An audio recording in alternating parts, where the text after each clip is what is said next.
Vertigo, no surprise. Every time they played that this tournament, they've just absolutely wrecked on it. One of the things I'm curious about is obviously Furia just showed off that incredible boost, right? Yeah. I wonder if Boom, who probably haven't rehearsed said boost, given that it was like Furia's like pocket strat, I wonder if they're going to try and pull that in here. Yeah, it's not as easy as just like no surprise. Every time they played that this tournament, they've just absolutely wrecked on it. One of the things I'm curious about is obviously Furia just showed off that incredible boost, right? I wonder if Boom, who probably haven't rehearsed said boost, given that it was like Furia's like pocket strat, I wonder if they're going to try and pull that in here. Yeah, it's not as easy as just like no surprise. Every time they if that, you know, and you think about bringing that to the table, that's got to be a really nerve-wracking sort of affair, especially when you consider how vulnerable that boost is when you're trying to set it up in a round. It's just out there in the open. Yeah, obviously, if you've got that deep ramp smoke, you've got at least a little bit of safety there. But you know, as we know in this region, smokes, they sometimes don't mean a lot. They mean nothing. No, teams do love to push them, and that certainly makes for entertaining Counter-Strike. I wanted to jump back on a point, if we have time, about Exit that he made in that interview. He talked about how the Brazilian scene is rising and growing, and there's so many competitive teams. I actually went and had a look at HLTV rankings per region, and in Brazil, there are 24 teams listed. To put that in perspective, in the USA, there's 30 teams. In Denmark and Finland combined, there's less than 30 teams. Like, Brazil has so many competitive teams, and you scroll through that list, obviously there's some upcomers in there, but a lot of names we know, a lot of players that we've seen are floating around the Brazilian scene, Keed, LG, Immortals, in all of these teams that we've been seeing over the past 5 or 6 years, and it's crazy how many competitive teams there are in this region. So this is going to be a great chance to see, you know, someone come out on top, and maybe in 2021 we get some more Brazilian teams moving region. I mean, there's also what that does to the region itself in terms of feeding players up into a system, you know? I mean, we often talk about, oh, a player coming through an academy and then he ends up on the team and this, that, and the other. I mean, we're talking about an entire region base trying to just find their way up through that ranking. Speaking of rankings, these are pretty clear cut and dry. I don't really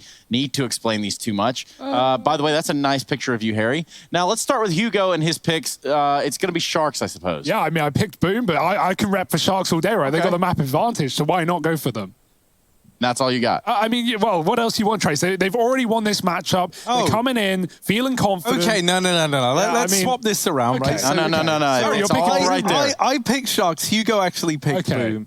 I picked Sharks because, you know, in that best of 3, they looked really, really cohesive. They're coming into this with a map advantage. And these guys have been in these moments before, right? Even if you think back to Pro League Season 11, they made it to that LAN Grand Finals that you and I were at, and you were there, Trace, and they were there as well. These guys have been in these like high-pressure scenarios before. Yeah. Trace, I see you went with Boom. Do you want to explain that one to us? Yeah, I mean, I'm looking at Boom as a team that probably feel like they have to prove something now that they've sent themselves into the lower bracket. Now they're, you know, touted as one of the heavy hitters within the region, and then they make their way into the grand finals. They're not going to have that map advantage. They don't have that luxury because, well, they came from the lower bracket. Of course, with that said, the names on the team, they show me just enough to make me think that they're going to cross the finish line here. However, I will say that I did pick Sharks prior to coming into this segment. So we all just love flipping it up, don't we? I mean, at this point, the prediction graphic means nothing anyway. Trace has rigged all his votes for the last week. Entirely true. And this is what I was talking about earlier, the GGBet odds, right? They're favoring Boom with a map disadvantage. Obviously, that could all fall apart if Boom don't show up and look good individually, like first and foremost, because Sharks, they've played as a team all tournament long. They've looked like really good in terms of the preparation, the strategies, dry running things clearly coming in, and they look like a force to be reckoned with. So, yeah, Boom are going to have their work cut out for them. I would love to see some of the stuff coming from Sharks that we saw previously, where it's, you know, it's Leo Drunky creating space, or you have Exit just kind of running around and also doing a little bit of the same thing, but taking on that leadership role that we're kind of talking to him about before we jumped into the game. If they could continue to do that, Boom are going to have the work cut out for him regardless. Yeah, and another cool talking point is the AWP head-to-head, right? We look at Yell versus JNT. Yell yesterday was lighting up the server with the AWP. And even as good as JNT is, like Yell's got years of experience playing at this top level, going to international events. And so, yeah, that's always a fun head-to-head. Plus, I do think that just pound for pound, Yell packs the bigger punch out of the two of them if they're bringing their A game, right? I think JNT, you'll look at him more as like one of these AWPers who hits the shots he has to. That was almost very, very wrong. I could have been. But yeah, he hits the shots he has to. And then Yell, like he's so damn flashy.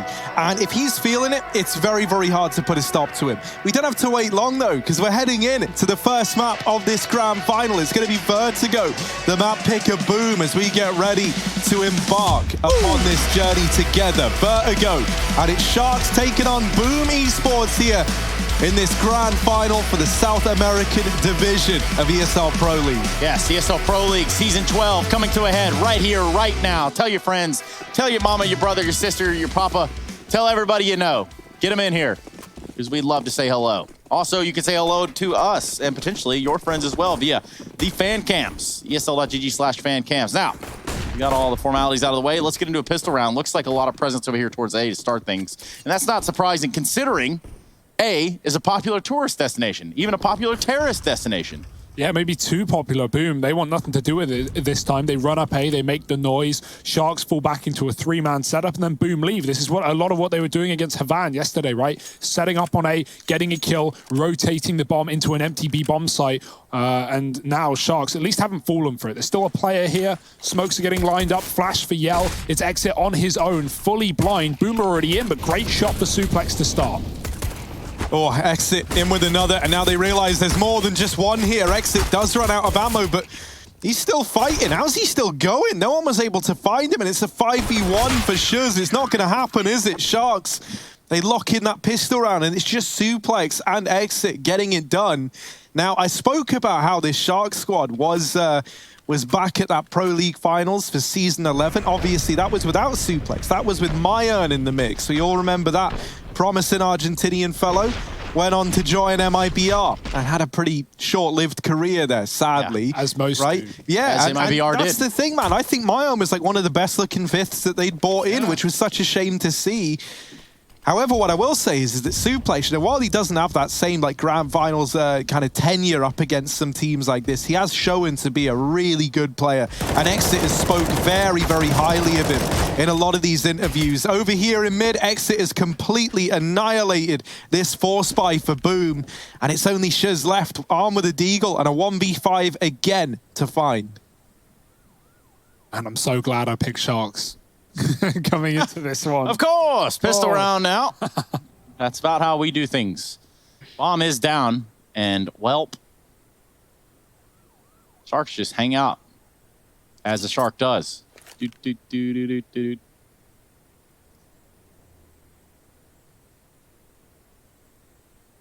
Yeah, what's cool for Sharks in this matchup is it's not like Boom are going to have a wealth or any depth of knowledge to know what Sharks are going to do on Vertigo. It's a map they've only played once to Keed. They lost that, funnily enough, but it was competitive. Yeah, what's your take on... Actually, we'll give... There we go. Okay, so what's your take on this statement? I think that if Sharks pick up Vertigo, they win this grand final in 2 maps. Who said that? Ooh. Hey, that's my take. That's Harry Russell. It's a strong statement. Dust 2 next? Yeah, hey, yeah, sure, why not? They've got 100% win rate on Dust 2. They've looked good. I'm just scared. I know what level Boom bring. That being said, Harry, I think if Boom lose this map pick, like that's going to be an upset anyway. So sure, it would probably mean Sharks are just outclassing them on every front. I don't know. It's a really hard one to know considering the fact that they already won this matchup just days ago. Boom claim they can do better. And now they've got to prove it. Not in this round, though. Only pistols. Back to middle. Exit playing a lot more passive this time around. Boom boosting, but not going to find much off of this.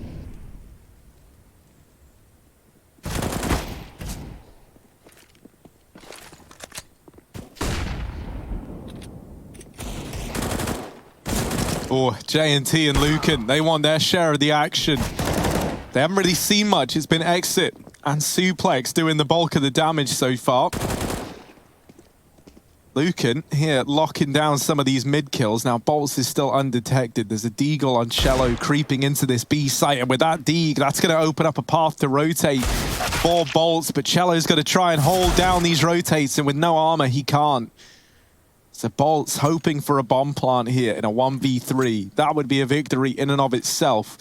And there is only one man inside of the B site to get past. Admittedly, there's a very, very fast rotation from Exit that could come through. Bolts has snuck on up.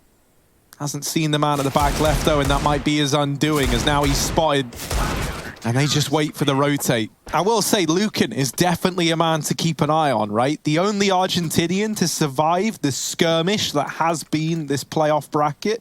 And he's been looking so damn good. Once again, he's someone else who Exit has spoken very, very highly of.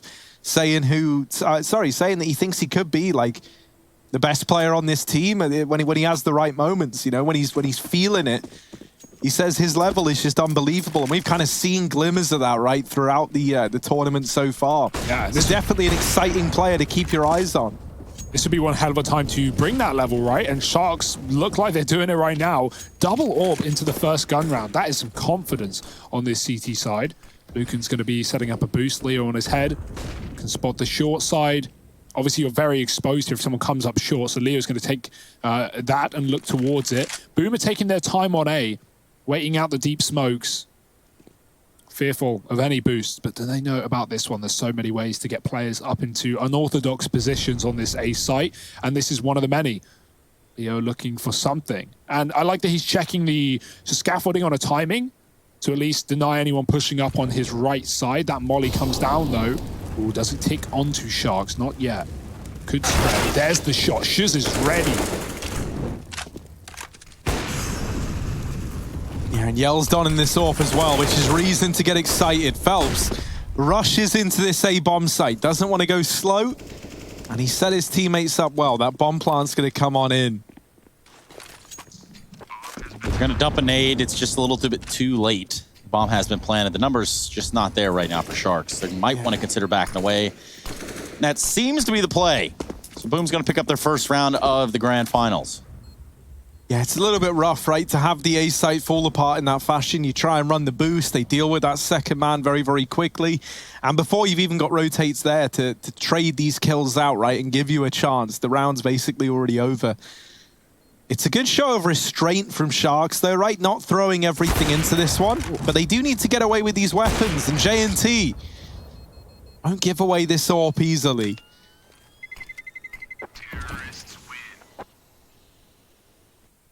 Yeah, double orb heavily playing into the save there, right? Sharks maybe would have considered going for something if they had more rifles, but expensive guns and not the best for the retakes. They'll get out alive. Good capitalization there for Phelps as well, going very aggressive into the site once they dropped the boost. He knew that player was trapped on short. Someone doing their yard Somebody work. doing yard work right there. They were hoeing. That's what they were doing. Harry, you don't ever want to get caught hoeing.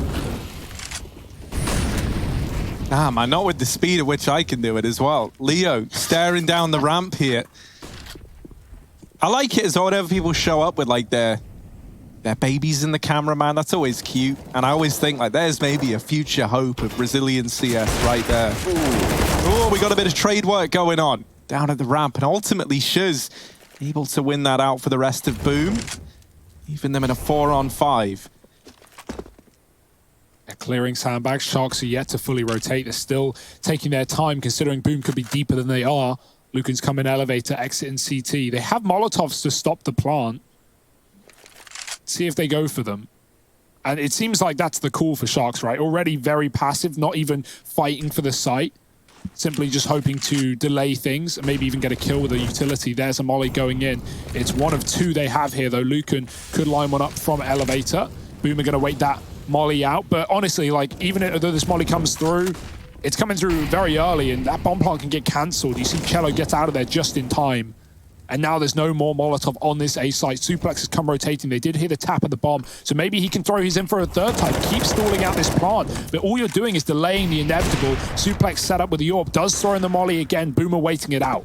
They've had to do something here, and that is the play. Exit takes Cello out, who had the bomb on his back. It's dropped now in the site. 18 seconds left. Really strong hold here from Sharks. Just a little bit longer, though, do they have to hold on. They're going to go for the plant again while Yell covers with the AWP sandbags. I say that, they start to eliminate the threats. It's just Exit. He knows there's an AWP trained on his position. He crosses over.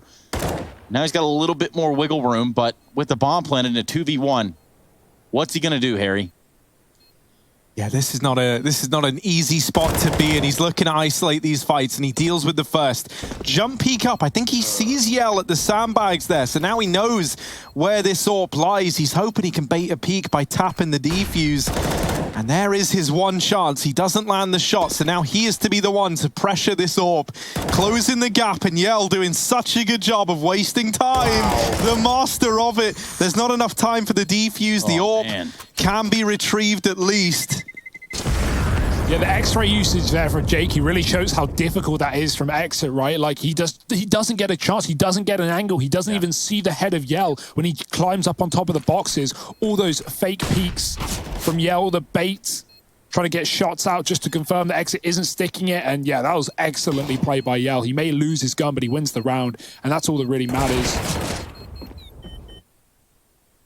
Yeah, great round for Boom, right? That was well recovered considering that initially looked like a really good setup for Sharks. The triple Molotov stall, they kill Cello with a plant, they deal with bolts on the lurk, and then Shiz and Yell just get it over the line. Leo has had enough of this pandemonium, and he will push down through the ramp smoke. Yell, is he scoped up? Yes, Leo gets past him. He doesn't know, though. The two players are also on the ramp. He's going to look at it, considering it, but does he know the truth? Two Ts waiting in the smoke, Shiz with another. Now Leo knows what's up. Phelps has given away his position, and Leo's trying to fight back, but he gets pinched. Phelps rather, taking him down, and now looking to take over the A site as well. Yeah, quite the push there from Leo, and quite the ruckus he's caused early on. Somehow I could have just sort of tormented them and stayed alive. That might have been a much more valuable push, but it's not. I wonder where J&T is. The barrel sticking out and the B site falls. It's a Boom classic, right? They throw attention into that A bomb site, they force the rotates, and then they hit an empty B. Yeah, what I'm already noticing, Suplex, I don't know if that's what he came into the round with, USP armor, maybe he did, but he had a Molotov, so that was probably what he was trying to focus on. Sharks had a few mollies there. I think we're going to see a lot of them trying to deny the bomb plants on this A site. That already seems to be a bit of a go-to, and we've seen series where that will win you so many CT rounds. Oh dear, the whiff. Wow. That's why you don't want your USP, not the best, but no immediate dink, and you're often going to die there. Phelps, oh, he ducks under the shot. Acrobatic. What a weird round, and how Boom only have lost one player in this round is beyond me. Yeah. Add me to the list. But Boom, they're building 3 on this T side. And yeah, that's the counter, as Harry said, right? These fake A's back into B's. So even if Sharks have all this utility and all these ideas, Boom might have a completely different game plan in mind. And right now it seems to be working. The thing that's so frustrating about it as well is like, how do you remedy that? Because, you know, do you stop dedicating as many to the ramp push? Well, then you're more vulnerable to whatever Boom do have there. Do you just stop with the ramp aggression? Well, if you do that, then you don't have the information, and then that kind of gives them the availability to also move into an A play, which we know Boom are very, very good at. And so Sharks, they've got to try and come up with solutions, and they've got to come up with them quick. I do like this mid aggression. And a little detail there is that Suplex goes down and then Exit falls onto his head. Now they find the bomb, but Exit here as well keeps this one in a doable spot for Sharks. The Deagle in with another. Exit just needs to not get trade fragged by Cello, who has snuck out from B. That bomb was the big worrying point here for Boom. It's also going to fall yet again. Cello having secured it, it was not enough. Shiz and Bolts have a big problem on their hands. Cello timed that repeat to perfection, right? But still not getting the shot. Exit was very ready for fight, as he knew Boom had to go back for the bomb, and they still do. Minute on the clock, though, but in all this time, Sharks have re-aggressed elsewhere, pushing B, going back down the ladder, and this M4 has yet to move for Exit, still waiting for the fights. Lucan, does he give anything up, or does he wait for the contact to be made? Exit's going to call for it, and there it is. Double peek and a single kill. Bolt's holding ladder. The molly goes in, and this is methodical work for Boom. It's all on the USP of Lucan that can't do more than a dink. 3 for Shiz. Big problem, I meant no problem. One thing I wasn't a fan of there is that Lucan was about to be the one to take the peek, and then Exit, I don't know like what decision was made between the two of them, but it was actually him to make first contact with the rifle. I feel like that could have gone far, far better if you had one of these pistol players be that man to make the first contact. I think the danger is the range, right? Because Lucan is, if Lucan peeks from his position in the hallways, they could be further away and not even in the view of Exit, right? Exit confirms that they've already walked off the catwalk and they're on the bomb. And that's when Lucan can peek. But yeah, it all seemed a bit disjointed there for Sharks. not the weaponry for it, and Boom were very aware that they could have been flanked. Regardless, though, Exit's having a great game. Up until that round, he was 12-1, now 12-2. Most kills in the server by quite the margin already. So that's going to bode well for Sharks. Leo tagged up through the smoke early on. This ramp control coming back in for Boom. And it's much less aggression this time from Sharks. You know, they are still kind of probing the top of the ramp. They're seeing how deep Boom have gotten. But they're not aggressing down it. They're not looking for that same element of control here. Back to A for Boom as well. I love how much they're taking their time on this ramp control, right? Not losing any players early. And up they go. Orb as well, moving through. Yeah, imagine Leo slipping through that other time, just kind of really changed their whole perspective. Very Leo play though, right? Very Leo. Come to expect it from that man. And sometimes it can be a hindrance, sometimes it can be a help, right? But oh, I like this. Aggro flash. Leo's going to go back in for more. Does he catch him looking the wrong way, though? They just turned to line up their own utility. That was perfect for Phelps. And Leo was a bit blind as well. He will get traded. JNT looking for the spray. 2 for him. Lucan doesn't need to do a thing because Exit has jumped up on top of the boost as well. Lucan's position just got very, very valuable, right? They know that there was a man back on the boost. They've already killed 2 in A, so will they check for him? The answer is yes. Yell dealing with him at short side. Bolts closing the distance. There's very little time. And Exit onto the USP. Bolts needs the kill, and he's going to get away with it. That's such a shame. That was so close for Sharks. It's another valiant effort, but just not able to secure the round to put 5 on the board now for Boom. And Exit's done his aimbots this morning, like, you know, 14 and 3. He's really doing everything he can right now. Another multi-kill in that round, runs out of ammo, and Bolts chases him with 5 seconds left up, trapped on the boost. It's not pretty, but it's another round for Boom. 5-3, this is a bit of a streak from them. Pistols for Sharks as well. We've seen mid-aggression, Yell's ready for it this time around. But no one pushing the start for Sharks.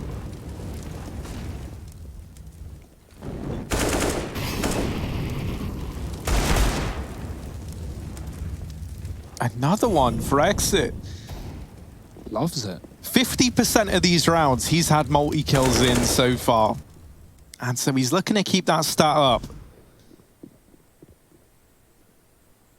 Suplex on this wrap round from behind, but this is the problem with how Boom play, right? They wait for you to be the one to make the error.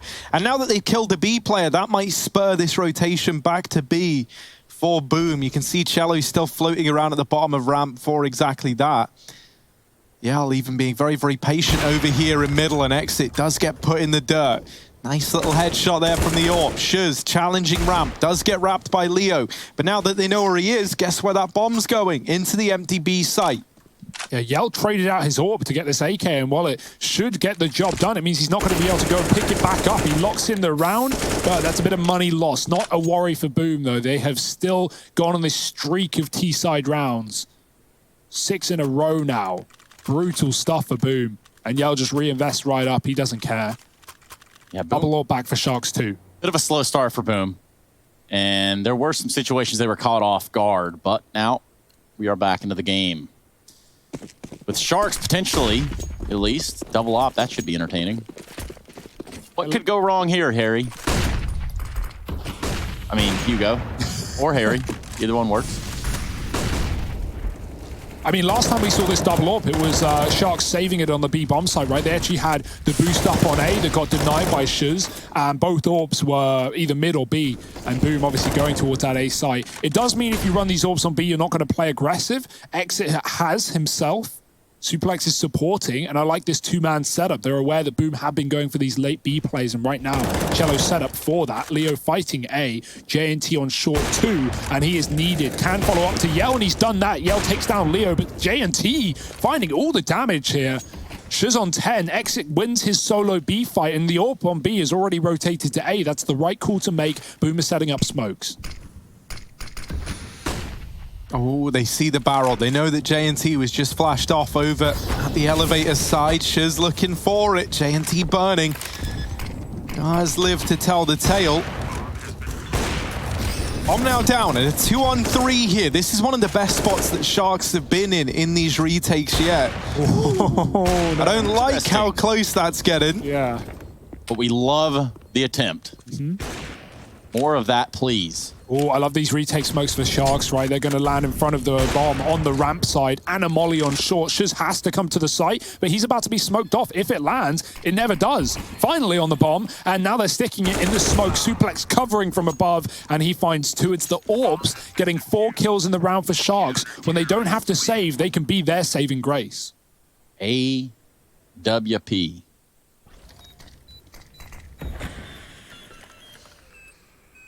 I can't put this across enough. This is such a good game from Exit. Like, you can tell how much he wants this. Like, he has the same amount of kills as the next 3, like, biggest frag leaders on his team, right? I guess you'd say. I tried to think of a way to say that wasn't butchered.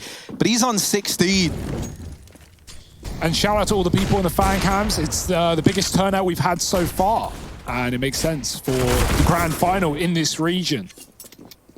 ESL.gg/fancam. All right. Maybe we get a few more folks in there. Oh, boom, they've done it again, man. They've absolutely baited Sharks. They get a kill on A. They go back. Even though Phelps is dinked, he takes the Deeg and gives the AK across, and no one's on B. Sharks are gambling with a utility on that A site again. Boom have just overrun the site, and they've won the round off the back of it. And this was a force buy as well. You know, they come into this round with really not much to talk about.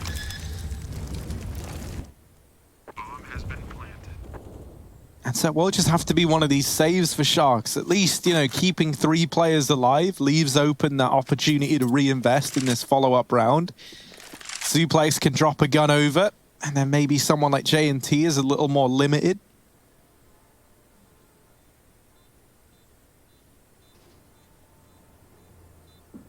But that's if they get away with 3. And if you even lose 1 here, that buy goes out the window. It's very important that everyone stays alive. And for people like Phelps and Bolts, they've got nothing to lose in this round.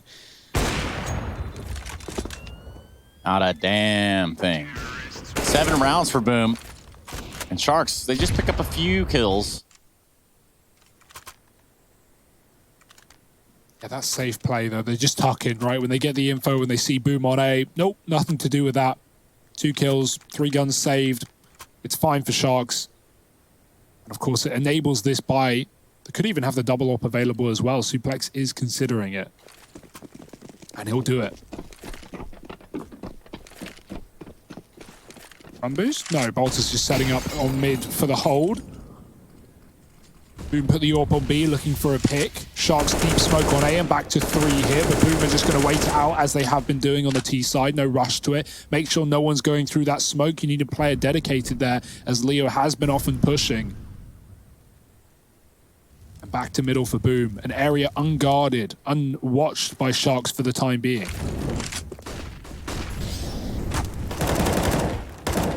Ooh. That's a nice opener for Leo. Now it might trigger this like last-ditch attempt in towards B, but they're running up against this AWP suplex, and even as they deal with him, all right, now some more kills coming in. It's all over the place. J&T keeping this in the advantage of Sharks, and maybe a little trick up the old sleeve here is Exit, still at the back of that B site, and now he makes his presence known. Yell realizing that just a second too late. Tries his hand at the wall bang, but nothing connects. Looked dead on to me. It did as well, right? Yeah, well. No, it's Yell. Yeah. Oh, Yell. He's going A, but they know it. They've heard him, right? Sound is everything in Vertigo. You can hear all those footsteps. And JNT's already posting up. Yell crossing to the sandbags. Is he really going to go for this? Is he going to try and get the bomb plant? Do they rush him? They have a Molotov on JNT, but he's currently holding down the AWP. Might swap to it when the call is made that Yell is planting. It's an open plant. He fakes it out 10 seconds, looking for fight. He's getting aggressive. There's a shot. He sees another, and double scope for Yell. Almost hits the 3rd. That comes so close. But yet so far. Double scopes now. Double scope. Wild man. Watch this. I don't even know. Ow. Sees both. He knows the JNT's in CT. And thank goodness Exit's there to help. 19-4 again, showing up in a big way for Sharks with another multi-kill. It's what we expect at this point. And that's because Exit wants to exit this grand final with a trophy. That would be a statement over Boom, regional adversary. Just to remind you, this is a best of 5. Sharks do have a map advantage for being in the upper bracket coming in. And that is at the sole discretion and decision of Harry Russell here on the desk. Yeah, I signed off on that one. I tried to make it 2, but no one would listen. Exit down here in mid. He's trying to make it 2 as well as he removes the first man, helped out by J&T. And Exit, just this unrelenting presence right now in the map. And all of a sudden, it's all onto Bolts, who's 1v5. This Force Buy is not given over the same results as the last time Boom attempted this. And that's dug them a bit of a hole here right at the end of the half. Remember yesterday when Boom were just hunting down Havan Liberty? Yeah. Well, it's like, how does it feel when the shoe's on the other foot? The Sharks are out for blood. They're looking for this man. Bolts, they know where he is now. There's the rotation from Lucan. As the Sharks put 6 on the board, as mentioned, that Force Buy kind of wrecks everything for Boom. They've got no money here. Up against 6 on the other side of round 14. No choice really but to take an eco. Bolts has bought a Deagle, which I'm not a fan of. He didn't really have a lot of money to begin with, and that tiny bit of loss bonus that they were getting could have seen them through. But not anymore for Bolts, at least. He's got to make it worth his while now because they have almost nothing else in the round. On plan is unrealistic. Leo, he's going to find 2, immediately gets rid of Bolts, jumping up the short side. The bomb's been lost as well in front of the smoke. Sharks have full control of this round, and it's only going to get easier from here on out. Lucan, this shot. Glock in mid, gone.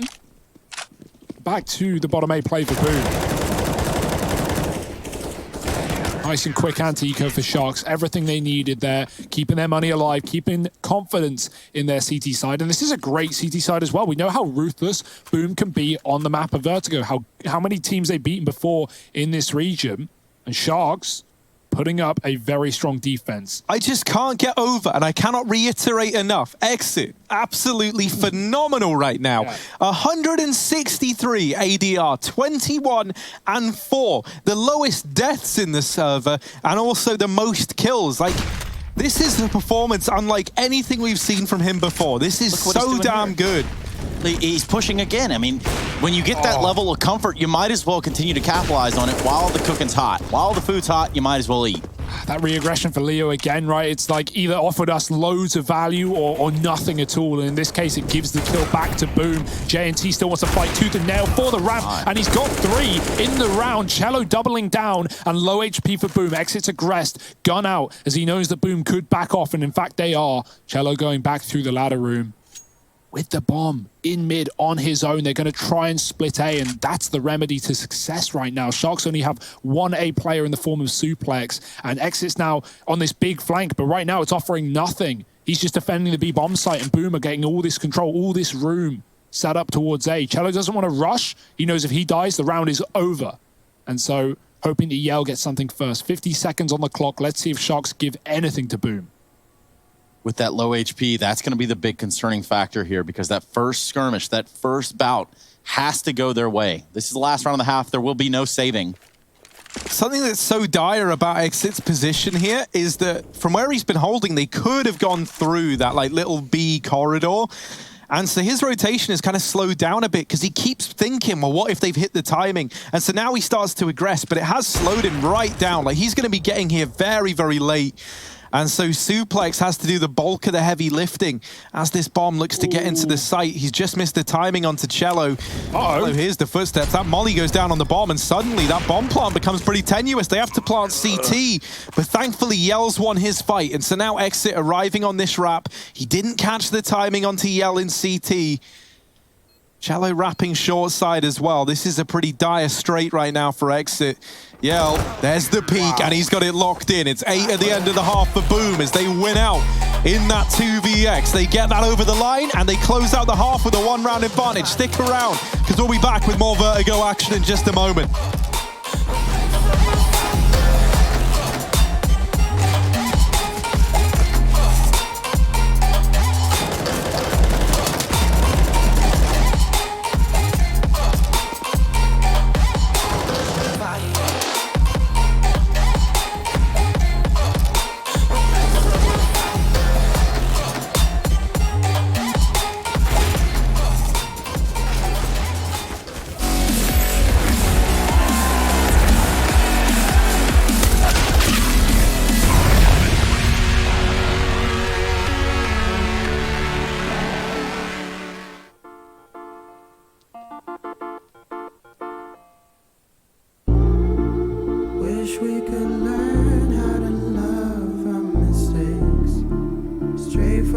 jump and I wait for an answer.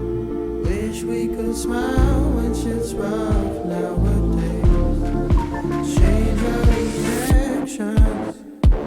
Feelings don't die around this neighborhood. We used to sell a double pills, young and misunderstood. My homie, tell me what is changing from your point of view. A smaller circle, but the range is so some deja vu. I recognize my future, and there is nothing with you. Unless you turn your boat around, success might come recruit you. But unless you analyze in depth that we're steps away from death, 1,000 possibilities, act on it, Johnny Depp. For real. Cause we're lonesome towns, trying to know what father brought us down the hill. I don't wanna be stuck in countless doubts. I just wanna smile and run away from here. I swear to God, man, I just wanna be a model for my brother. Hey, I just gotta work until I'm on the covers. Hey, I just gotta work until my songs are covered. Hey, I just wanna make it proud to be my mother. Wish we could learn how to love our mistakes. Straight from the jump and I wait for an answer. Wish we could smile when shit's rough nowadays. Change our reactions. You just gotta love yourself. You just gotta love yourself. You just gotta love yourself. You just gotta love yourself. Hope you learned your lesson, girl. I cannot teach anymore. Hope you show some faith in men. I am not like anyone. Cause I am over being sober with myself and I'm with you. I am over being something I am not. I'ma turn it to the man now. Hey, finna get my money, ain't no handouts. Hey, finna be a legend like I'm playing now. Hey, I ain't gotta focus on my friends now. Huh? I'ma turn it to the man now. Hey, finna get my money, ain't no handouts. Hey, finna be a legend like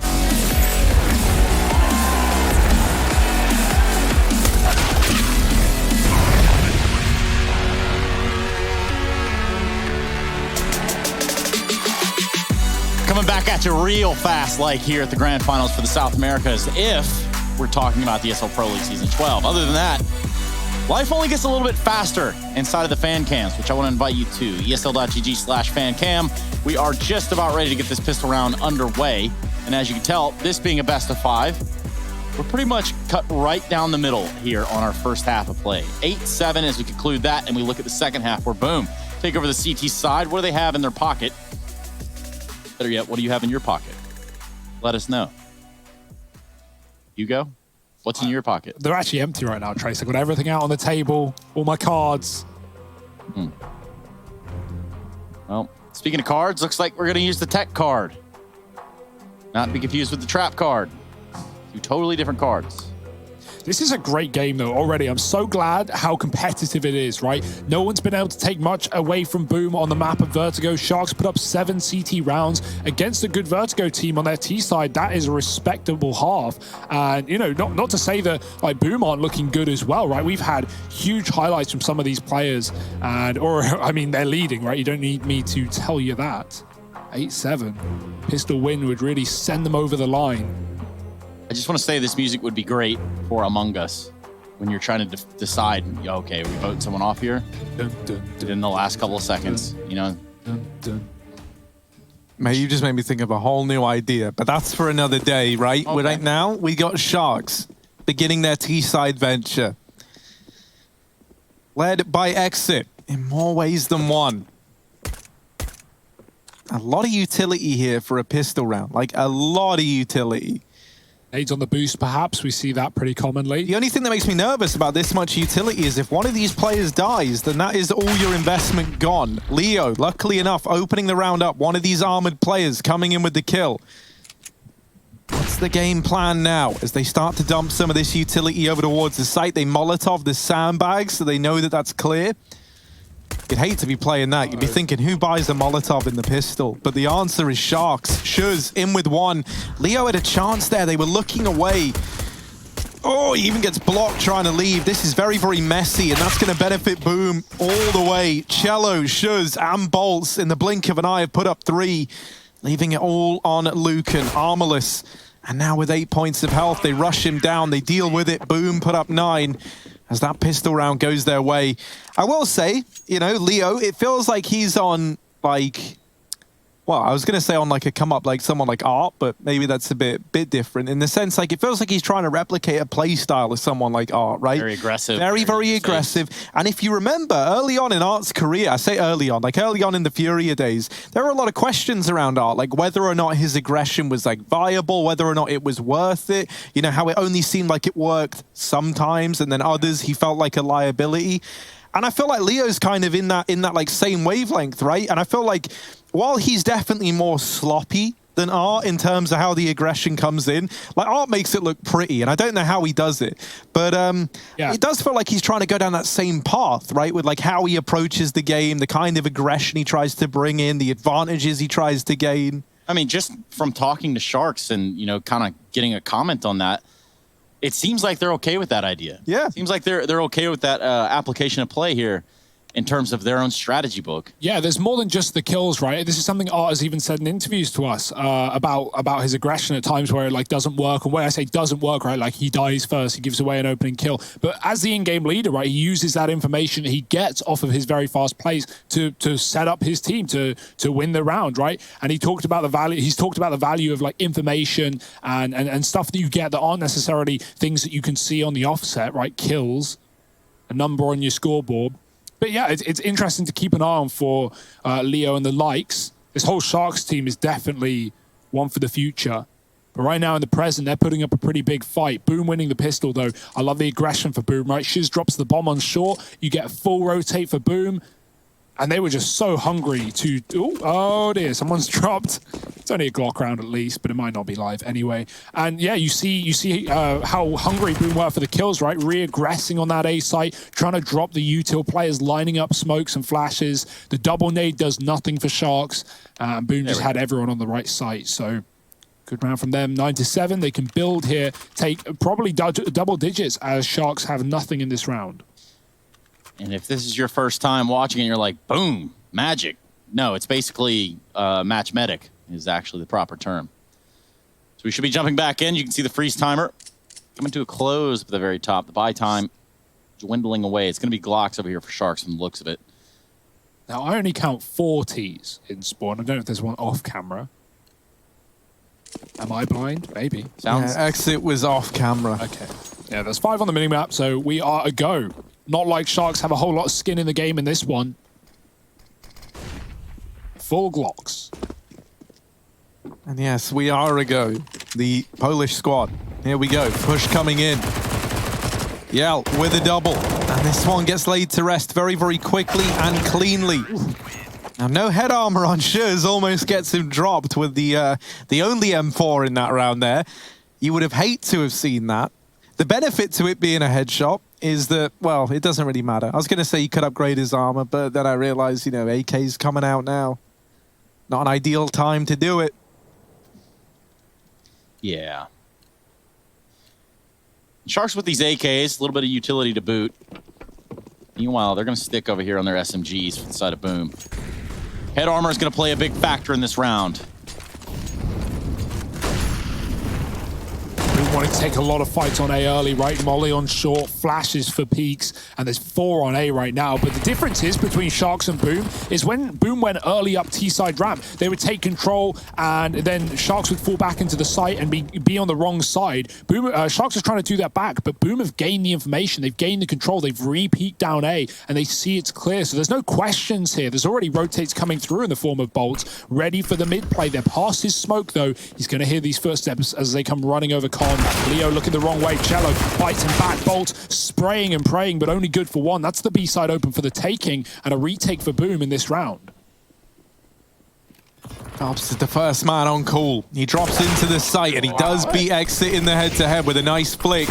Lucan down low, but luckily enough, J&T is here to help him out. This MP9 on Yell could get upgraded as AKs and M4s drop throughout the site. So he's been able to do that, but Sharks, they fall off. They play this very, very passively. Yell does still have a smoke. It always makes me a little bit nervous.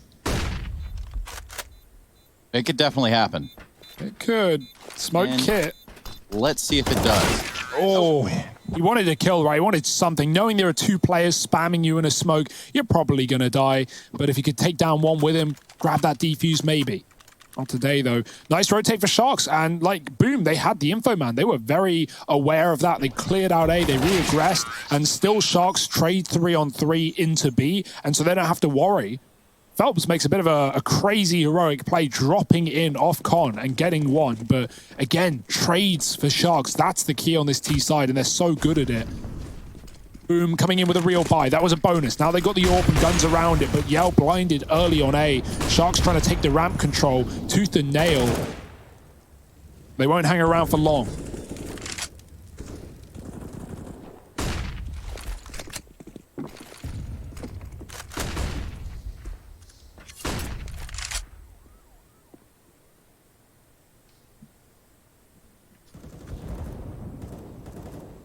Cello, this position.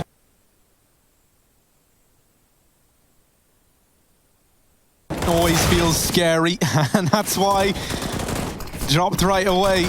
Luckily enough, there is this smoke down, but that kind of works both ways. Boom, they just try and rush through it. Exit good for 1. Bolts in through the smoke now as well, and they cut down Suplex as he aggresses.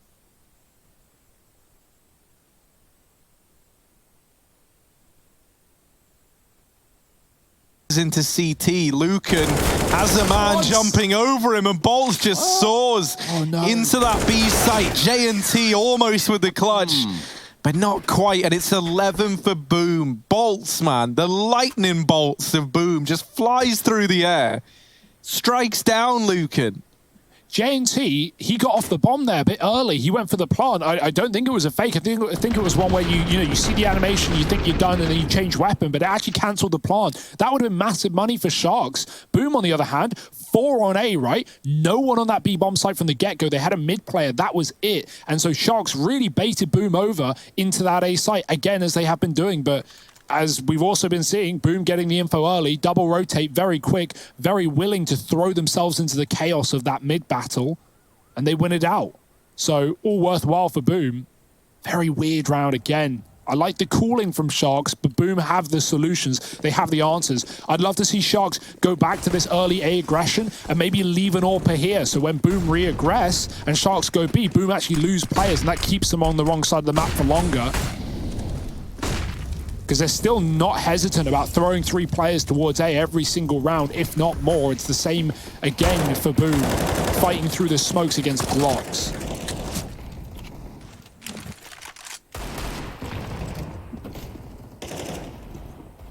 Yeah, this is a woeful round, as is expected with pistols versus the armament of Boom. Now it's just left on the Leo Drunky. He secured himself this SMG. He does have the bomb in a 1-on-3. Now, I'm not saying it's impossible. So you're saying there's a chance? No, I'm not actually saying that either. I'm saying it's improbable. So that would, by definition, mean that there is a chance. But also... just not likely. Just you not don't likely. have to be right every time. I mean, I'm not trying to be right. I'm just saying it's not going to happen. Okay. So no chance in this round, 0%. I don't think we have to, micro-analyze under the under the stethoscope everything that Trace said. Stethoscope. Interesting. Yeah. You can hear the heartbeat in Leo's lungs.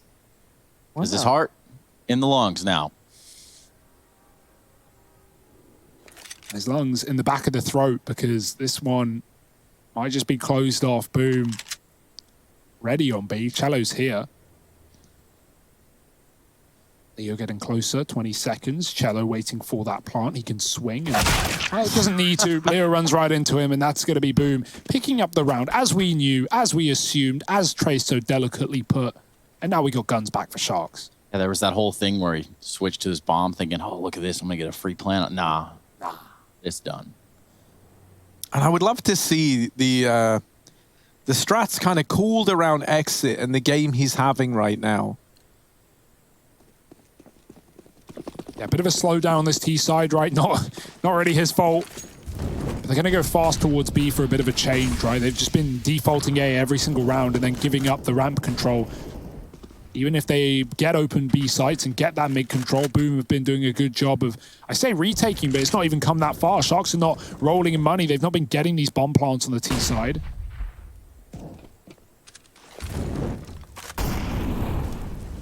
And A is Boom territory, and Sharks have nothing to show for themselves in this one. Or posted, Yell backs out. He's going to go up for a railing peak instead. Oh, Yell, very, very quick. And there's no trade back in sight, but there's still this very, very aggressive hold from Boom at the top of ramp, and Shuz reaping the reward of it. Exit arriving late here to help out Leo, but Leo doesn't get anything done. Exit, oh, that's so close, so much damage, but only one kill, man. That's such a shame, but there was one nice little change there, and that's that instead of Exit being that second man in that he so often is, he's actually one of the last to commit to ramp. They're trying to leave him now to these clutch situations, and I do like that, right? He is being the hero. It's 26-11. And he was 21-5 at the end of the first half, so like... He's 26-11 in round 22. So, like, kind of cool. Yeah, no, man, it's mental. Like, he's having such a good game. And that's why it feels like, you know, if in a few more of these rounds, like when they attempted that mid to B a few rounds ago, Exit was the second guy in, and he got traded after putting up one by Bolts, who then went on to win the round, if you remember. If that had been a little bit, you know, slower from him and someone else had kind of been in that position and Exit was one of the guys left in the clutch, that could have been a very, very different round. So I do like that we've seen him kind of slow down a bit, have the other guys go in first. Someone like Leo, who loves these opening fights. And in this round, it's actually Lucan to get that kill. JNT holding. Could go for the knife. He was considering it. He was definitely considering it. Oh, you love that corner, too. I absolutely love that corner. Just that whole area. Yeah, man, no, you would. it's a really gross position. But this is now like a very, very doable round for Sharks, right? They're into this 3-on-3, and if Yell offers up a kill here, it could be all said and done. But Yell, oh, it's only the leg through the pole, and now the AWP in the hands of JNT. That's the man who often does it for Sharks. This is pieced together into something very, very scary. That M4 is dropped at short. JNT just missing the timing onto Phelps. And the bomb now rotating B-ward bound, but already waiting here is Cello. And Suplex doesn't even know where to go at this point in time. That M4 is still dropped at short. And you just think that there's hope right there, too, if you're Sharks. You look at it and you're like, wow, you know, they've garnered themselves some weapons. You know, they've taken an AWP out on A. It's all come down to this, a 1-on-2. Now he's got that M4, and now he's going to look for the plant. Phelps will be very close by, and he's actually going to push him. Look at that. Suplex has no idea that Phelps has crept into the site. We see Boom go up to 14, just 2 away from securing the first map of the series. Yeah, I was impressed at the CT side of Sharks, right? But now they've only fielded 1 round in the second half, and Boom have really shown why it's their pick in the series, why they're such a go-to vertigo team. That would have been the kill that could have won the round for Sharks, right? JNT does so much, but just looking away as Phelps comes out through elevator. Heartbreaking round to lose, but keep in mind it was only an eco for Sharks in the first place. Boom. Any aggression, they've got the lead to make some risks happen. Cello looks to want to take away players at B, but there's 3 here with a bomb. He's tucked in the corner instead. He'll have info if commitment comes through, and maybe even kills as well. Does anyone check this? Quite the odd angle. And they line up for Cello to make it a third. Bomb at his feet. JNT trades, but it's all come too little, too late. Yeah, he's going to get the bomb and hightail it out of there. Don't really want to keep pressing the issue that is go B.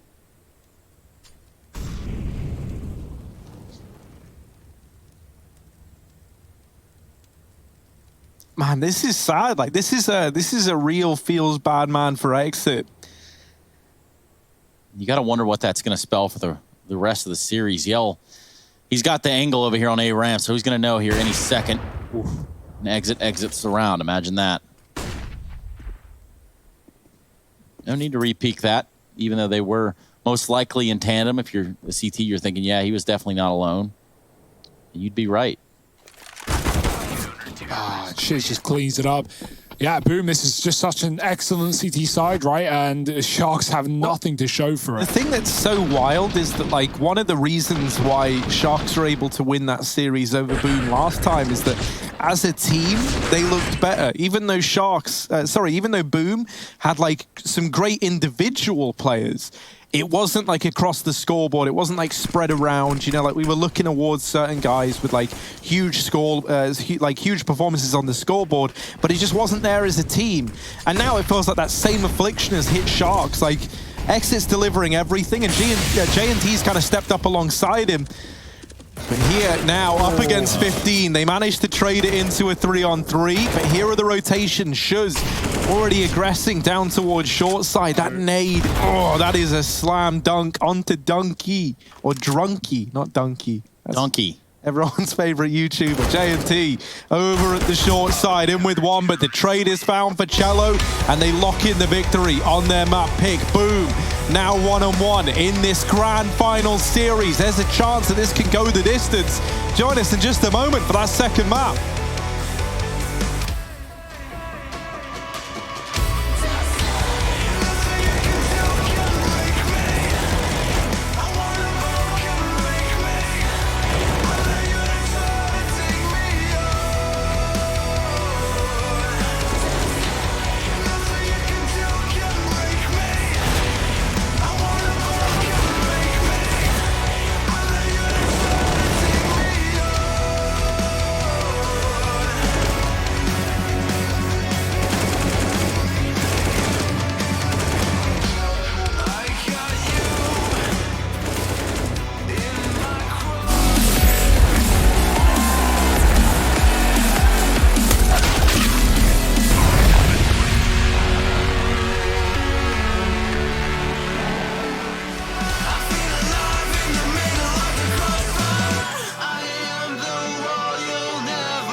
feel the heat, but we don't wanna let go. We answer questions that we ask alone. I hear the words, but they're coming out an echo. So, would you give up the fight if you had no time to even surrender? Would you give up your rights and let your life slide away?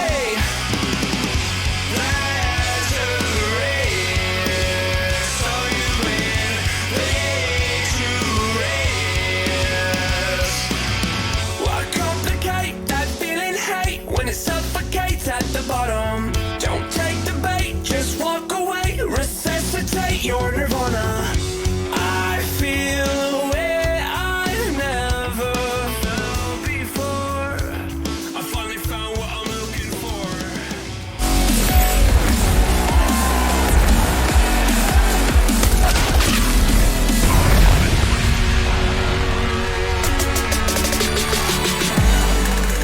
That's it. The first map of play is done for this grand finals. Now you're going to see, wait, how's one map and then Sharks have a map and then wait, I'm just so confused. Well, that's because it's a grand final. There's a map advantage over here for Sharks, but Boom really have come in here and taken the server by storm. And I'm talking about Boom.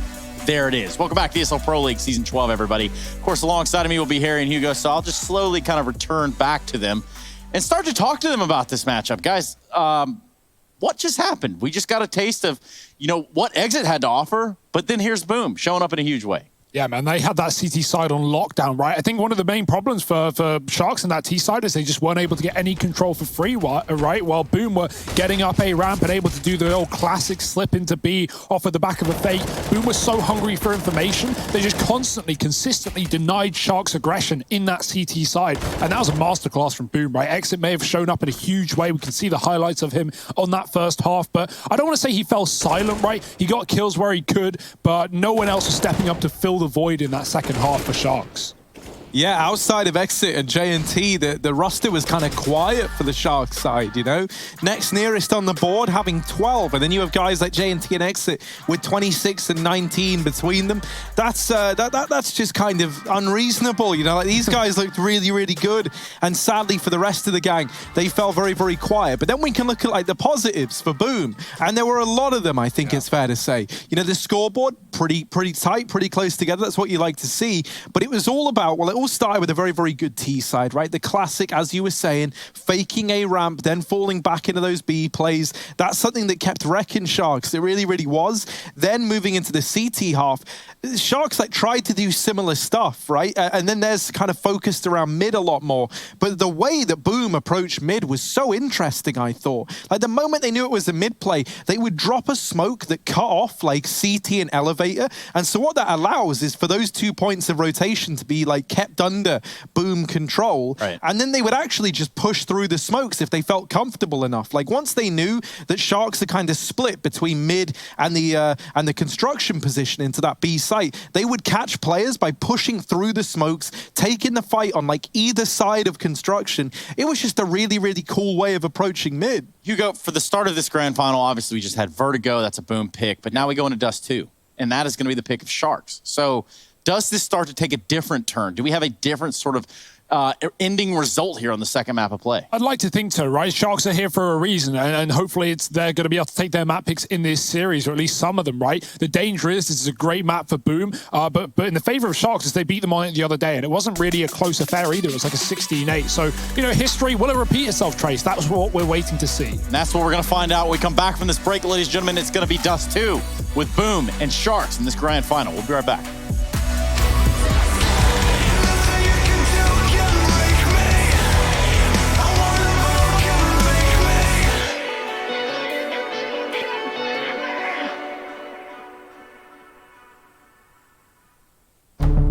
With the right CPU, you can turn any game from familiar to phenomenal.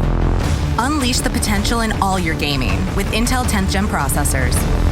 With its optimal balance of threads, cores, and frequency to deliver elite real-world performance, only Intel can bring Marvel's Avengers to life with in-game PC optimizations. Supercharge your Marvel's Avengers experience with Intel Core i5, i7, and i9 processors.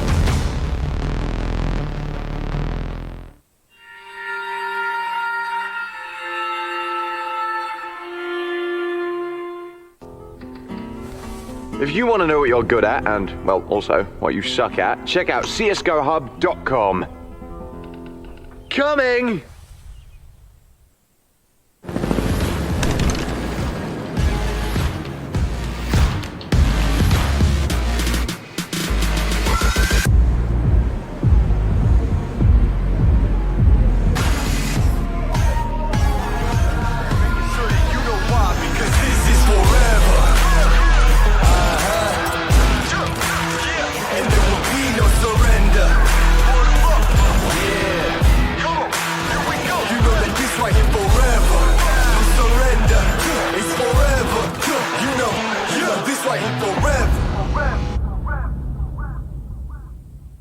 Embrace your destiny, slay your enemy, raise a legacy.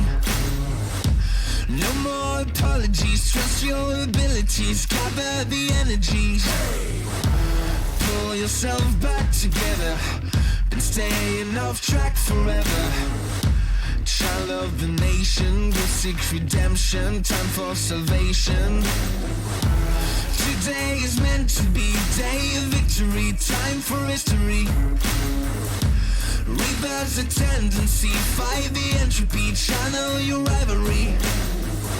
You're praying for fortune to come, you're hearing the sound of the drums. It's too late to backtrack, go back, you're back now. Keep your feet on the road and stand up. You've got what it takes to fight back.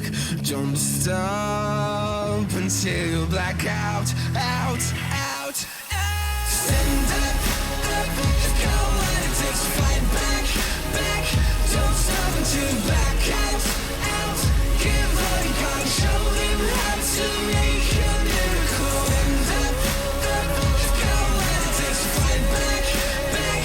Don't stop until you black out, out. Give all you got, show them how to make a miracle. Go save your team, be a hero. Take home the cup, be a star. They're waiting for you, take aim, shoot your arrow. It's your time to shine, show them who you are. Stronger, gotta go faster, gotta get better, gotta work harder. It's fight or flight now, get up now. Go make the move, go for the goal, lead up the stadium, you know how it's done. Stand up, up, go what it takes to fight back, back. Don't stop until you back out, out.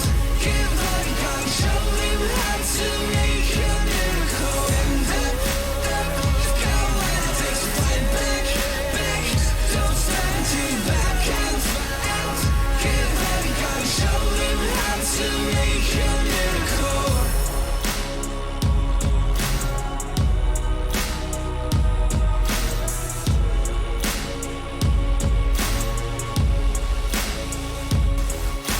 Stand up, you've got what it takes to fight back. Don't stop until you black out, out, out. Stand up, you've got what it takes to fight back, back. Don't stop until you black out, out. Give all you got, show them how to make a miracle. Stand up, you've got what it takes to fight back, back. Don't stop until you black out, out. Give all you got, show them how to make a miracle.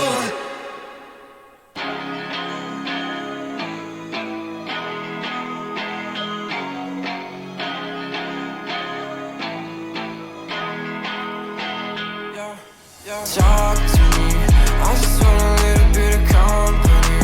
You acting like you really wanna fall for me, but baby, can you tell me who you wanna be? Yeah. Talk to me, I just want a little bit of company. You acting like you really wanna fall for me, but baby, can you tell me who you wanna be? Yeah. I left my demons in my best. I still want something that can last. You make me feel like I'm okay. We both know that you feel the same. Ooh, baby, I got nothing else to prove. You talking about your best side of me. Remember that you always get to choose. Talk to me, I just want a little bit of company. ESL Pro League is brought to you in part by Intel, Gaming Malta, Euronics, Mountain Dew Game Fuel, CS Money, MSI, GGBet, and America's Navy.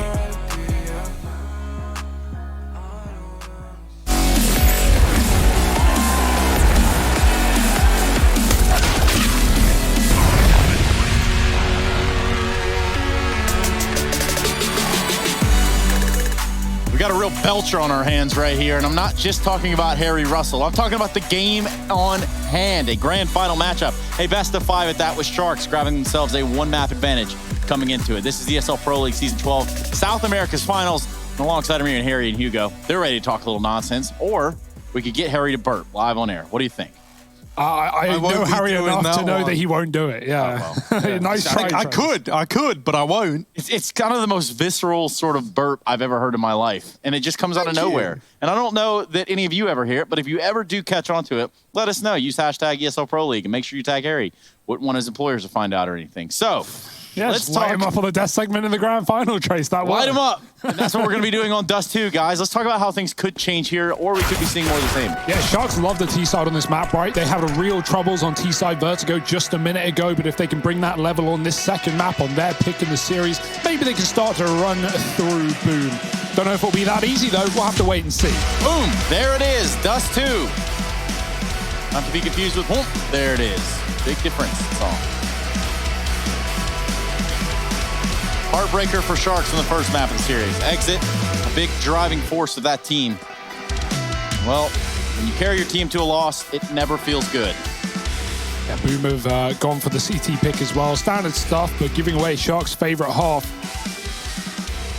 Let's see if that's worthwhile. Plenty of util for Sharks. Probably going to be going out for this late long play, setting up cross smokes. Boom are 2 on A long right now. Fake on B for Lucan, throwing in all his grenades, but the rest of them going out into Yell, who's already seen what they've got to show. Yell with 2, backing up alive, dinked. Cello on the car as well can stay here, as he doesn't have to worry about the catwalk. Lucan isn't there yet, and Phelps is trying to stop him from getting up. And they actually bail. They leave long. They want nothing to do with this. Back to middle to help out Lucan.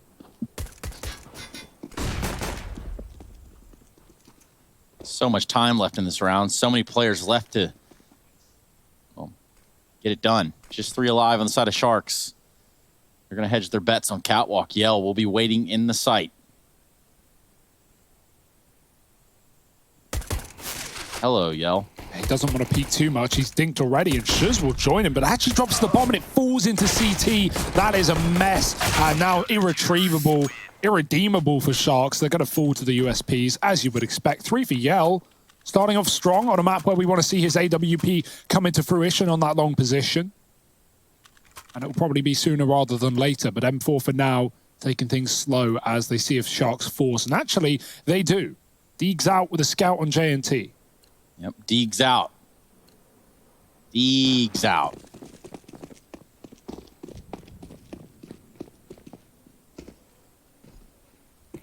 No mid-aggression early on means no fun for Boom. As I say that, Shiz starts to peek off catwalk. Leo will be spotting from lower. He's going to see the head, can't land the 1D. And actually, he's going to take a considerable amount of damage. Half health, even. Meanwhile, there are people jumping around in middle, shooting deagles mid-air. That's going to open the door. They're going to try to go out mid to B. Yeah, Bolts can't stop them. He's going to flash through the smoke and actually go for it. Full send here in CT side, but he actually notices no one is through the doors. Bolts gets mid, back under control, so this fake for Sharks has left them with nothing. Boom re-aggressing it along with a flash. Shiz clears that out, and now they know they have to just worry about the catwalk. That's the only place that Sharks can be, that or B. But as the smoke fades there, Cello once again peeks tunnel and gets the info. So it's all kind of coming together. Boom have the puzzle pieces, and now they know what to expect. Question is, can they hit the shots?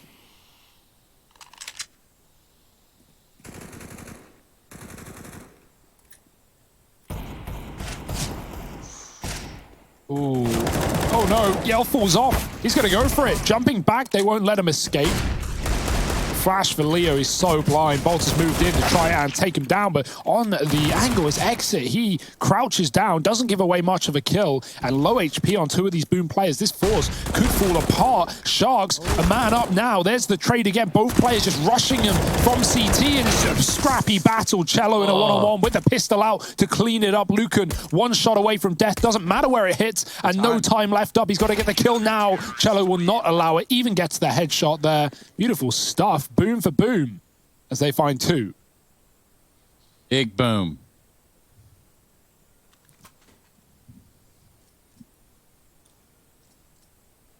Man, you hate to see that, right? The force buy, almost giving the results you were hoping for, but not destined to be. For me, I think the most important player to this whole thing is not a name that I imagine you're going to expect me to say. Okay. I think Lucan is the key here. Because Exit had a great game, right? J&T looked good alongside him. Suplex had a great beginning to Vertigo and then fell silent. But Lucan, he's someone who, it started to look like the pressure was getting to him a little bit, right? Being in this grand final, he's delivered us some great performances throughout this entire playoff bracket for Sharks. And now, in the grand final, was pretty underwhelming back on Vertigo. And I feel like he is like that third man that could step up. Leo's doing what Leo does, right? Which is like being a nuisance, getting aggressive. I'm never expecting like a 30 bomb from Leo because he is always the first guy in. And I think Lucan could be the key. Now, he's dropped early on in this round.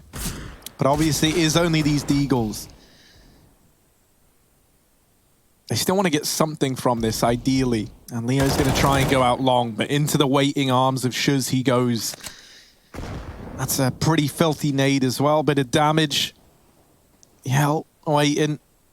There's one for him. J&T has dropped a man down here in middle. And now joins his teammate on the catwalk, following up with another. But Shuz and Yell get it back under control.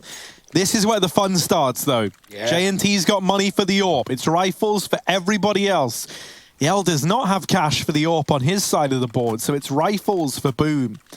And so this AWP now, this is probably the most freedom you're going to get with it, right? And it's a very, very important round for Sharks to show us what they can do here on Dust, because otherwise you put that AWP in the hands of Boom, and that's a scary idea. And already, J&T delivering with it. That's a kill on the mid-cross. So with 3 players B leaning already for Sharks, they just barrel in. They just take the site on the back of getting that kill on the crossing player. Now Shuz and Cello. They've got to try and hold the line. That there is a pretty nasty nade onto Exit. Shuz in with another. Yell here to help out. And as good a start as this was, it's all fallen into a bit of a weird situation here. Lucan over in middle, doubling up. And leaving it all on Shuz. They know he's here. He's already got 2 kills to his name. He's looking for one, and Suplex just peeks out. Shuz sees the bomb. He wonders why no one's getting it. And, well, that last player was waiting for the fight. He gets it, putting Sharks on the board early. Lucan stepping up, Harry. A couple of key kills on that mid-lurk as well. That's what we need from him. Yeah, and that looked like such a good round for Boom, right? Even though Sharks got the mid-pick and set up for a quick B play, you know, Boom, they got so much util damage. A kill Exit with a nade. Yell spams to the wall and gets another, and everyone starts to die, and then Sharks pull it out of nowhere, so gonna be very happy they managed to get that round, breaking Boom's money early in this CT side. M4 is the only real gun we have for Boom. It's on Phelps in B.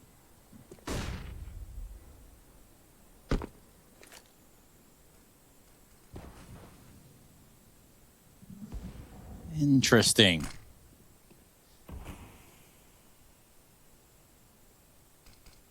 There's only a couple things guaranteed in life. For some, it's taxes. For others, it's eco rounds.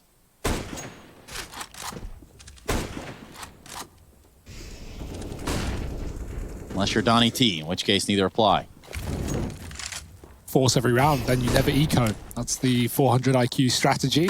Or just never pay your taxes in the first place. But anyway, back on the road we go. We were doing a pretty good job of containing Sharks in this round, who have all of the advantage.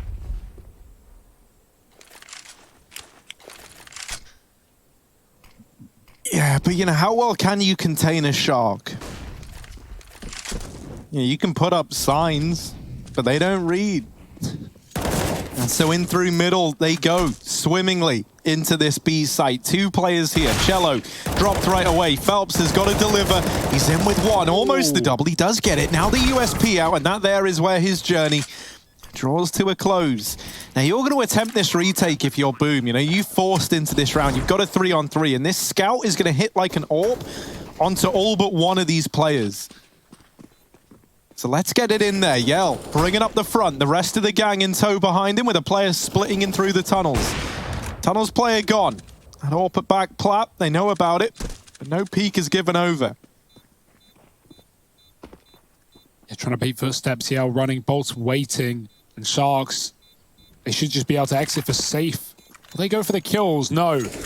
Oh, getting out of the B-bomb site alive. Lucan even takes the gun with him as well. That's a big kill.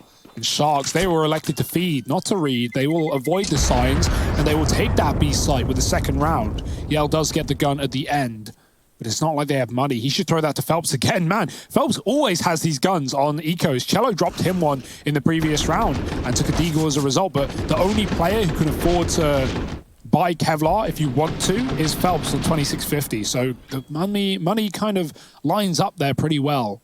They may as well give it to him. But no, Yell buys armor, that leaves him on 13. And the reason he does that is because he wasn't AWPing next round anyway. So he doesn't care, and he wants to show what he can do. Leo going out long, JNT with the pick onto Yell, and that gun's already been dropped on the ground, plus many more members. Oh, but they might get their hands on a free AWP here, and indeed they do.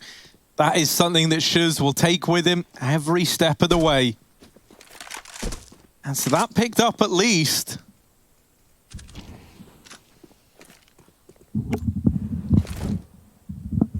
That's something to hold on to, something to look forward to keeping. If you're Boom. What if you're not Boom, Harry? Well, if you're not Boom, you know, you can probably scream a little about it. So I guess we should start doing that in the next 3 or so seconds. Ah! No. Ah! Wow, that was pretty loud. Yeah, dude. That's me. Oh, but they don't get away with it. So we'll retract that scream. That's it going back in. Bolts now trying to get away with the AK. He'd love to do it. But Sharks do not want to let him get away. Flash is good. Bolts, there's one. Can he make it two? He can't. And they do retrieve that AWP. So that's a little present for JNT in this follow-up round. Guardian, bye-bye.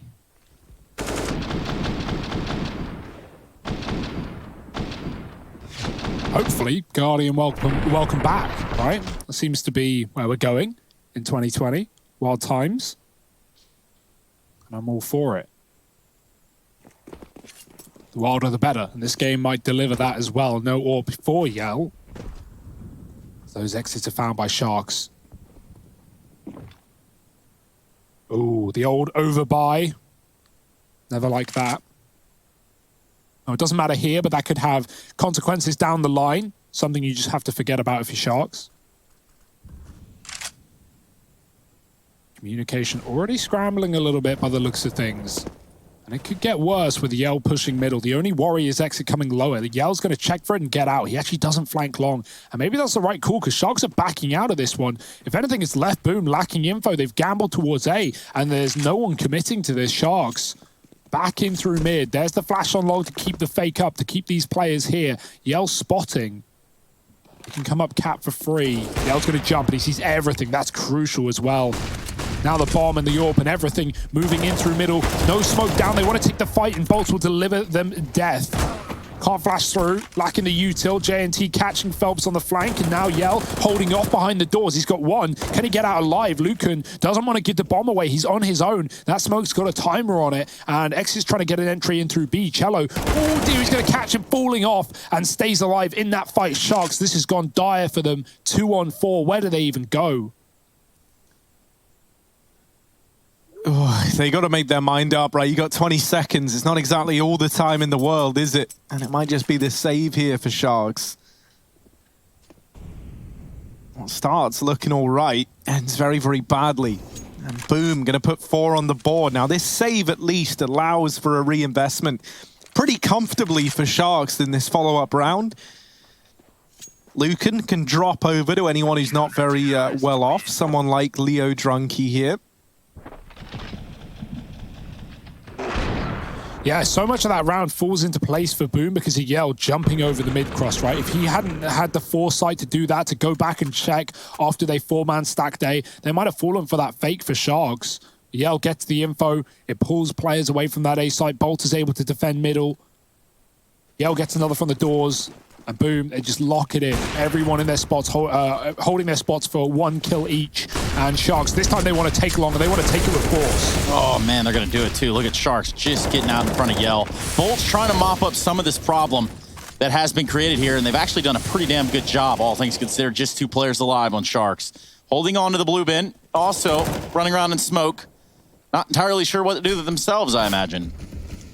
JNT with the AWP at the blue bin. Sent exit back a little bit. Nice shot from JNT on Bolts, but he's going to get traded out rather swiftly. And that's the bomb. That is a really, really sad way for that round to fall apart. And I'll tell you why. It's like I always say. No, it's it all falls apart because I didn't see who it was. I think it was Bolts running long. Actually missed his Molotov into the doors, and it falls a little bit shallow, right? And when they try and smoke it, it does that thing where it puts out like a corner of the Molotov. And then, once Lucan is already brought down to 10 health, running through what he thinks is an extinguished molly, they throw another smoke, which puts out another corner of the Molotov, but not the whole thing. And so they smoke themselves off at long. They try and run through their own smokes into a Molotov that is still there after 2 smokes being dropped in it. That's probably the most frustrating bug that we still have in CS, right? Like, I don't know if there's any consistency or way to replicate it. I'm sure someone I've never seen it where that many smokes doesn't put a Molotov out. Like you saw, Long was just covered in them, man. That is brutal. Like, look, we're going to get the replay. There's that horrific Molotov. Then there's that second smoke that gets dropped onto it. Oh, wow. And it doesn't go out. And so as all those players are running through, like, admittedly, after the second Molotov, you're like, yeah, it's definitely out now. Well, it isn't. And everyone's just dying because obviously the longer that thing's burning, the more damage it's doing as well. Crazy. Man, that's a really, really like horrific way to have a round just cheated off of you. Yeah, it didn't help the Boom put 4 on long in that round as well. They've had so many of the reads, and they are not worried about, fully stacking sites. They were doing it back on Vertigo. They're doing it here as well. It's T-side having troubles for Sharks, and Boom presenting all the problems. Suplex does drop Spawn, but with a Glock, what can he really do? Ult is wide. No one even knows. Got past Cello. Yeah, this is weird. No one knows. Look at him. Look at him. You need a Look double at dink. It's him. so What's he hard. going to do? Oh, no, dear. Yell. Yell must be so surprised at that. How's he there? How's he done that? How has he done that? He hit every favorable timing. He does all of that while 2 players are watching Catwalk, while Cello is on the A site, admittedly was looking long. And Yell's like, whoa. Yell's so fast at those flicks. Remember that? Well, it was the Mountain Dew Game Fuel power play yesterday where he got the flick back on long and followed up with 4 in the round to a player flanking him. I'm just glad I picked Boom right now. That's all I'm saying. Good one, Harry. Top quality banter. Right now, okay, this is looking good for Boom. Don't get me wrong. But this is where I salvage it by saying something good. Yeah, what's that? It's a BO5. There's a lot more maps to come, Trace. Don't count your chickens before they hatch. Or just don't count chickens if you don't really feel like counting chickens. Yeah. What came first, the chicken or the egg? That's really what we've got to ask ourselves here, Hugo. What do you think, personally? The egg, probably. Laid by something else. Don't know what. But then they were, the egg cracked and they're like, what the hell's this? This ain't what I signed up for. Obviously not in English. Didn't speak it back then. I don't think many animals do nowadays, honestly. Not many. You should learn. Honestly, it's a great tool. Would probably help propel them in life. Actually, maybe that's not what we need. I mean, animals are treated very, very badly, so maybe if they could speak up, it would be all good. But here we go. Shiz trying to hold down the long side.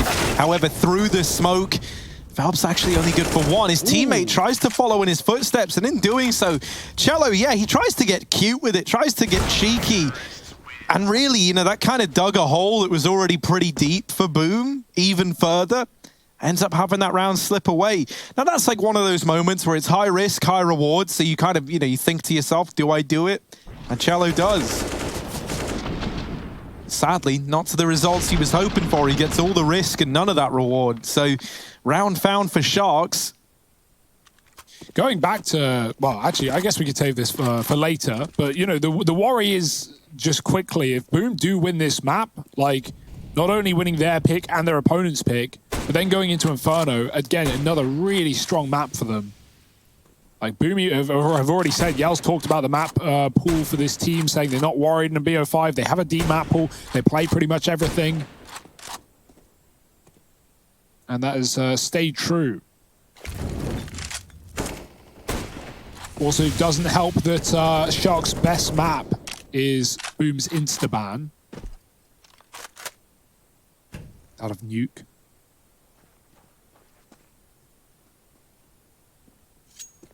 Hell's got the AWP on short, won't be there for long. Falls back to the drop-down spot. Sharks flashing out mid. Boom, though, not to fall for any tomfoolery, any trickery. Utility doesn't necessarily mean the Sharks are committing, right? They've been trying to fake things out, all T side. Gonna go back to long late with one more. No rush for Boom to reposition. That molly won't push Yell back. He still holds on, but it does create a bit of a hard angle to hold. Suplex sees him there. Yell doesn't. Goes back in with a flash and misses the shot, dropping off with a second chance at his round. Bolt on long, letting them out. He's going to peek in late. The AWP just posts up. It's actually a scout, but Lucan takes the kill anyway, despite the dink done by Bolts. And now Yell is trapped between a rock and a hard place, between short and long, with no teammates on the site. Oh, attempt to peek out, and here's Phelps doing the same. He completely wrecks two of them. Yell now in the site with the AWP. There's one for him. And for Lucan, his chances at winning this are disappearing. 5 seconds as well. He needs the kills, and they're not being given over. This round is done, and Yell is there to send them packing. 7 on the board for Boom, and no money left over on the Sharks side. The guy we wanted, the guy we needed to step up for Boom as well. It's Yell on the AWP, doing it dirty, even chasing this final kill. He hears Lucan going for the save, and he says no. Nope. Indeed. Boom. They're looking damn fiery right now. They may have been a map down coming into this BO5, but they want revenge. Ooh, well, that helps things, certainly. Yell takes down Suplex, and there's a little bit of an eco that we have in front of us. And you're right. This is the form that we expected from Boom. Coming into the whole event, we kind of expected them to march through the upper bracket. Not really how it went down, though.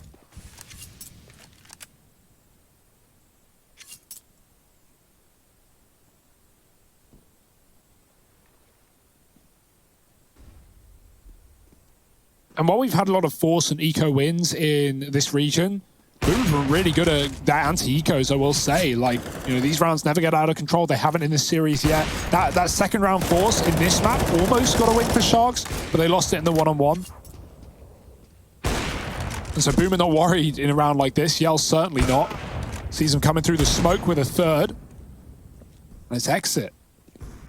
Far quieter display than that of Vertigo, but this T-side again being the undoing of Sharks as they're unable to get through the Boom defense. Back in with guns though, the AWP can be dropped by exit if they want it. It would leave the in-game leader with no utility. So that can be a bit of a crux here for Sharks. It's a problem they want to take a second to figure out. So a pause called by Sharks Esports before the next buy round.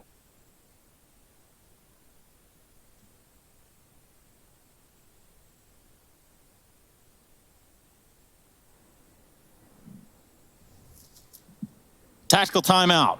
It's going to be brought to you by the Sharks. Of course, you sit here and you look at the scoreline, you're like, well, do something. It's like that meme with the stick figure poking the stick at anything, really.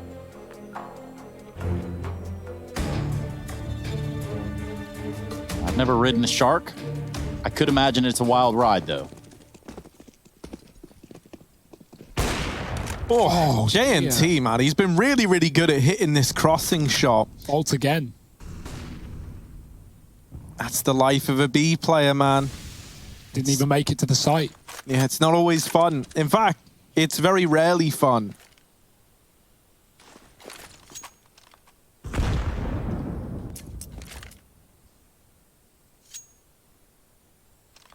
So now what are they going to do? Because for Boom as well, they're in this kind of awkward stance where you go a man down early through those mid doors.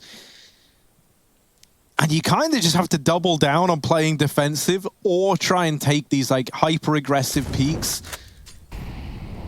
But you kind of can't really like fight for mid anymore. That's an area that you just kind of have to concede. You can have like your B player play like the rotate between B and mid, but the risk there is that Sharks do an accelerated B play. And CL does try and go for that aggression. In doing so, he falls and makes this even worse. So now it's a 5-on-3, cat control taken. And with the bomb going down, this could just be a save for Boom, right? We're approaching the end of the half. The money isn't in an ideal spot, so you would understand why they would lean into one.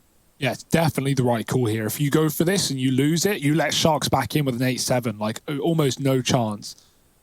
And so, yeah, if Boom still want to double digit this half, it's the call. It's definitely the call, but it's not going to be easy. Exit's lurking lower. And Shuz is stuck in spawn as well. You can't survive in deep spawn from the bomb. Only just. But will they drop onto him? They're certainly going to drop on Phelps. He's got to fight for his life. There's one. Oh dear. Trade in though. And that's costly for Boom. They need all these guns. Just gets out alive. And Cello 2. Sharks or something. Great call on the fly, right? Like obviously it certainly helps that this shot comes through for JNT yet again. Almost liking his teammate in the process. But after that happens, Sharks, they get the kill on Cat. Yell, if he was a little more patient, he might have got that frag, but he aggresses into a two-man setup. And the molly comes down on the short corner. Sharks just immediately smoke it. They go, no, we got this kill. We're 5-on-3. Let's take A before Boom could adjust. And they very fast move into that site. So no hesitation there. Sharks have, I don't want to say overcomplicated the rounds in the past, but they've tried to get cheeky with some of them, right? Like going long and getting out of there, and not even like T-Spawn wrapping B, just going back to cat plays or mid to Bs.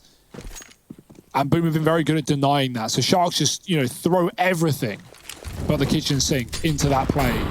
Above the Molotov, this is a good position for Leo. He's on the boxes. So if Boom aggress, got to clear this one out. They're spamming Leo. Yeah, Shuz looks so ready for it as well. He was pre-aiming as he went over to the doors.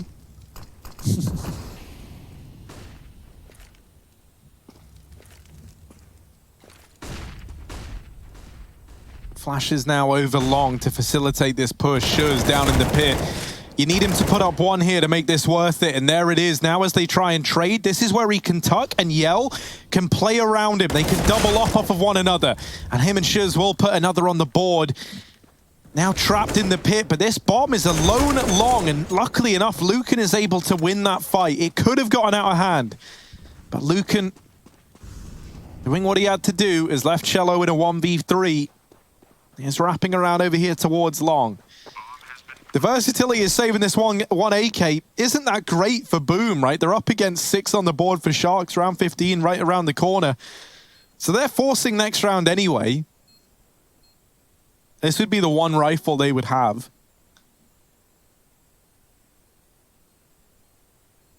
And he's not going to go for it. Hoping he can find some exits on players leaving. He is starting to step up to the plate, but with so little time, it is just the exit game. Now, a lot of bodies coming his way. There's one. Now they know he's here. And as he goes round, the AWP is on him. JNT locking it in. 6 on the board for Sharks. No money for Boom. And a chance at 7-8 half. Again. Yeah, which is what you're looking for if you're Sharks, Harry. That is exactly what you're looking for. And it might be within reach as well. I'd love to see one more of these mid-to-Bs, right? When Sharks played this map versus Isurus the other day, they had a lot of really nice fast mid-to-B plays and were very good at timing the splits in through upper tons. Haven't really shown much of that in this map. 1 round left of the half. All to play for. Boom broke. Scout in middle for Yell. Smoke comes down and Sharks respect it again. They just hold off. Same story on long. Boom throw the smoke. They bail. They set up on the site, can aggress on the catwalk as well. Sharks have been going to this position frequently. And that's going to be the call. Bolts flashing. Lucan blind, and he's going to hit this shot. Full white. Phelps gone. That makes you mold. And Yell, yeah, gone through the doors. Oh, there's something, but it's not a whole lot. And just 2 players alive for Boom in the form of Cello and Bolts. Bolt's being the one on a catwalk. He's about to hang out with Lucan. Lucan has other plans. That's going to free up this A bomb site. And Bomb's just in T-spawn hanging out. And that's the end of the half. 8-7. We see Dust 2 go down swimmingly at the very end for the Sharks. We're going to see if they can retain some of that pacing going into the second half. We'll be right back, everybody. This is the South America's Championship. We'll be right back.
$750 is just $50 too less to start the game with. Of course, we're talking about the second half here of play, and we're looking at a pistol round. So, if you think about it like that, you might want to join us on Discord. And by us, I'm talking about all the people in the fan cams, because you can make friends. It's okay. That's ESL.gg/fancam for our grand final. Boom. Well, they did pick up the first map of Vertigo. However, the map advantage in the way of Sharks, you start to wonder, at the end of this first half of the second map, are Sharks going to do it to them? And that actually paints the picture. It more so paints yell across the wall. And that's not how you want to start if you're Boom. Quite the kill onto the top performer for Boom as well. The one tap blinded. Aye. Back out mid with a high flash. JNT is already here to assist. can flash them through if they want to go aggressive, but against Glocks, that could be a real danger. They'll do it anyway. Phelps is waiting for that. JNT bites back through the smoke, and somehow, somewhere, it retains Shark's advantage only for a modicum of a moment. Shiz with the kill and the flash into B. The back plat position is good for Exit, and he holds down the site. Oh no, dinked low. Bolt is in. Players coming from the window do assist and drop the bomb, and Sharks have saved their bacon in this round. It's only Shiz. I do wonder if Sharks would like bacon. I really do wonder. And if they do they like it crispy? Or do they like it, you know, not crispy? Really, anyone who doesn't like it crispy is... They're different than me. That's all I got to say. No one's given Shiz a fight. And JNT, the pistol king, emerges in this round. 4 for him. And 8-8 thanks to his... stalwart pistol plays in this round. And now we got a 4 spy on the cards for Boom. Modicum.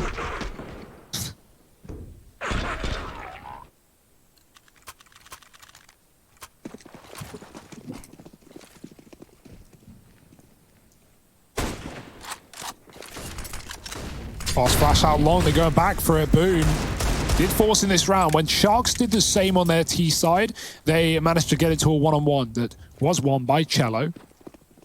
And so Boom, they want the result to tip in their favor this time. They show control long, they go back to B. Deep Molotovs from Sharks in tunnels. They're about to uncover this bomb. Oh dear! Wow. Oh no! The Tech9 even dinks Lucan. That is a disastrous anti-force from Sharks. And that nade has really solidified the save, but it's 1M4 trying to get away. JNT. What does he have to think of that round? My goodness, they try and force the issue over in tunnels. They try and take those fights. And the Deagles respond so damn quickly.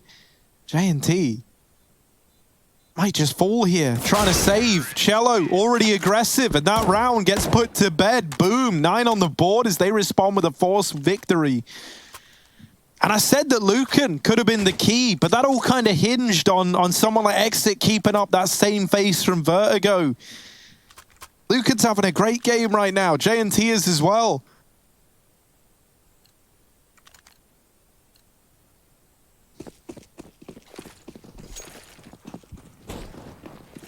But there ain't no stopping old Yell in this one.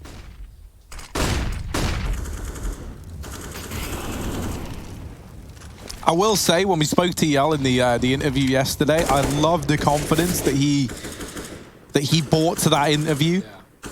Right, like he's very, very sure of this team right now. And that even reflects in his performance as an individual. This scout dealt with, Bolts and Cello made quick work of it. Leo and Exit, the only 2 players left to try and get away with some damage, and nothing happens. It's 10 on the board for Boom. Team Ace as well to get them there. And now just the pistols for Sharks. This is pushing Boom up quite the margin now. The pistol round may have been the saving grace for Sharks, but... oh my, what a turnaround. And this could be Boom stealing Sharks' map pick. Obviously, we haven't hit the rifle rounds yet, right? Let's keep that in mind. But Boom already with a lead. It's only going to get better from here on out. Tag Scout. Phelps jumping up. He's going to get shot at. He's so ready for JNT. You see, he was trying to get above to shoot down, but they tagged him through the smoke. Doesn't matter. Man up for Boom. I mean, this is USPs anyway. I expect minimal, if any, casualties for Boom. At the SMGs off the leash, Phelps once more in the middle as his team take the A site for free, and Lucan looking back as he realizes what they've done. Yell swapping back for the scout, a safer choice as the Deeg misses. Phelps trying to hunt these B players down, and he's already out and about. Exit's trapped, and Suplex is in no prettier situation either. Boom, they're just hunting this down. This is like when they were playing as Havan on Vertigo, right? Just absolutely running for the hills. And the hills, they've got eyes. Boom, they can see you no matter where you are. 11-8. And Sharks coming in with a gun round. It's do or die right now. They don't even have the AWP behind it.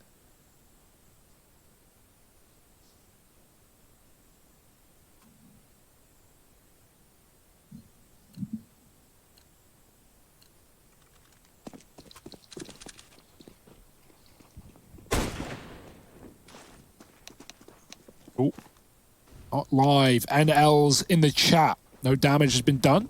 NL.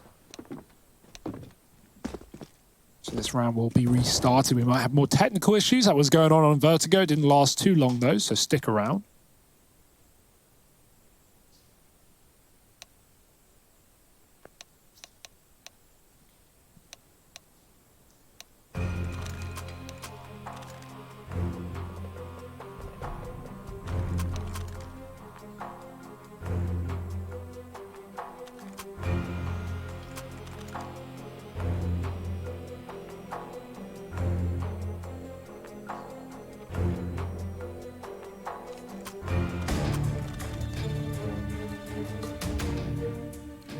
And quick as you like, we're back in.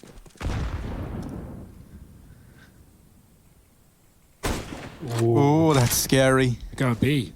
Certainly are. And this is the perfect round to do it. Sharks have only got one man there. We're looking at Exit. He was the man on Vertigo, but here he needs to put on quite the showing. A lot of damage. Suplex in to help out from mid, and the Dink as well off of the USP.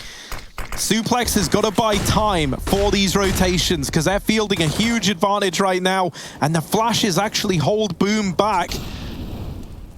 They've still got Bolts here keeping up appearances in the B site, and while he is in with one, that's his journey drawn to a close. Yell left in the clutch. 1v3 required. Going all the way back through T-Spawn. Around the world, the Marathon Man. Classic maneuver, of course. But now, with the tension frayed there for the Sharks, they're kind of looking everywhere. They don't really know where Yell went. Odds of him sticking around at B are pretty slim, so they've got an eye here towards long. Now let's see if Yell can cross. Got plenty of time to play.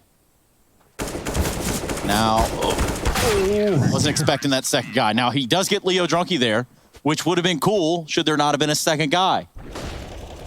And for Yell, that's the end of the round. Sharks pick up another one. We see this one march forward. Yeah, lovely hold from Suplex. 2 kills, and then he drops a smoke, drops a flash, doesn't give away a kill, sends Boom out of the bomb site. Good stall on B. Boom. Back to the drawing board. Give it another go. Long corner smoke coming out for Yell, and they're going to rush it. They got the spawns. Cello going first. 3 here for Sharks. Molly already in, but Cello's out and about. JNT in the pit gone in an instant. Cello blinded, gets that kill and hides inside of the safety of the smoke. It's not safe from spam though, and he will deliver some death back down long. Suplex is here as well. Lucan gets out alive as he takes down Yell, and they could even boost up onto the site. They probably should. That's their only control on A. They're going to move into CT to deal with the mid to B. Shiz is here, and Suplex looks to trade, running through the smoke. Shiz doubles down, and they know the last man has to be B as well. Exit gives it away, and with that, the site has been lost. He's getting spammed through the smoke. He does kill Shiz, but Boom have the chance to set up a plant and get into post-plant positions. He looks like he wants to give this a look in. But with the bomb planted for long and Phelps already crossed at car, this would be a very, very hard round. And so probably for the better, he makes this decision to just up and leave, hold on to the AK, try and play the long game here. What a long game it's going to have to be if Sharks do want to turn this around, right? You're up to 12 on Boom. There's no money left for Sharks, even with this AK save. And so likely, right, if everything goes to plan, we go 13-9 up. Sharks, they get that like final buy-in on 13. As like their last hurrah, and then you're up against 14 if you don't win that. And you're faced with that decision, you know, do we force buy? They'd be able to get like Famises if that's the route we end up going down. Or do you just play for overtime at that point? It's a very, very rough situation to be in. I think these 12-9 scorelines with a broken economy is the worst spot to be in a game of CS. And they won the pistol. Keep that in mind as well, right? They started the half off so well, but Boom picked up that force, and that really tipped the scales, and they're still trying to weigh this one out. Yell spotting for lower control. That's it. Bolt is going to be methodical anyway. Exit's fighting Cat, trying to find this lower kill. If he does, his teammates can burst through the mid doors as well. Bolt's with a grenade. Exit moving past it. Molly deep. They try and crunch mid. Cello's got the drop. Bolt's climbing up, and the headshot angle is good for Exit. He wins that fight, but he's so low. Boom group up on long instead.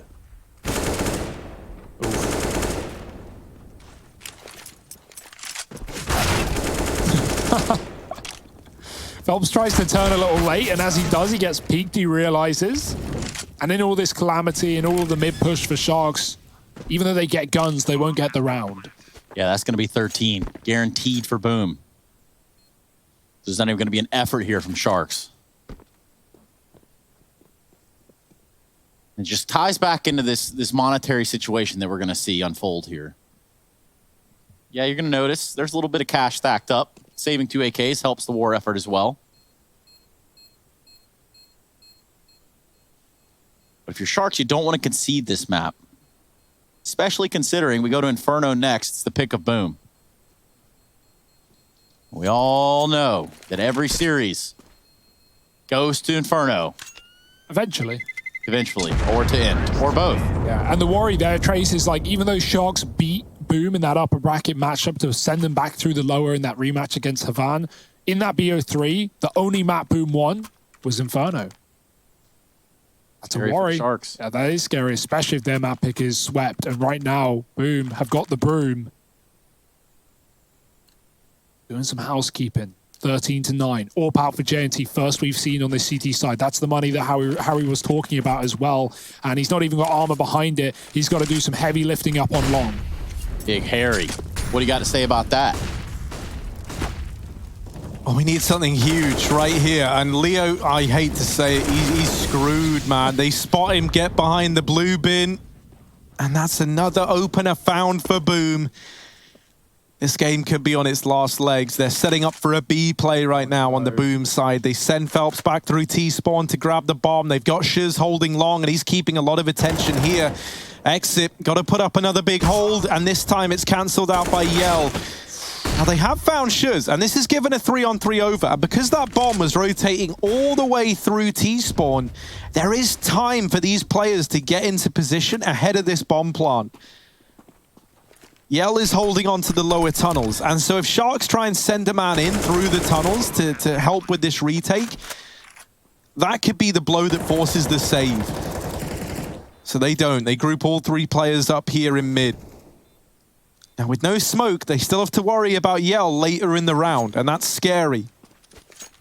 One flash for Suplex. He's backing up to throw it in. They've got to get these kills here and now. Lucan leading the charge. Yell flashed out. Cello with a spray, and there's a crossfire as well. It's not needed until Phelps bites back. James trapped at the car, and they're both peeking him. Phelps gets the job done. No need for assistance from his T-side AWP. He is looking damn good in this map as well. Even though it's not like Boom had troubles on Vertigo, Phelps was that bottom performer. It didn't feel like it in the game, but when you looked at the numbers after, but right now he is having a bit of a star performance on Dust. What we expect from this guy. And right now, hope is getting lost in the Sharks camp. Rounds are as well, 14-9, and the money is all but gone.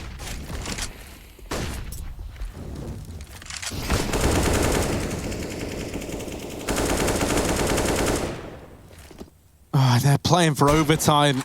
They've gone for a partial investment in this round, and it's just not given over anything, has it?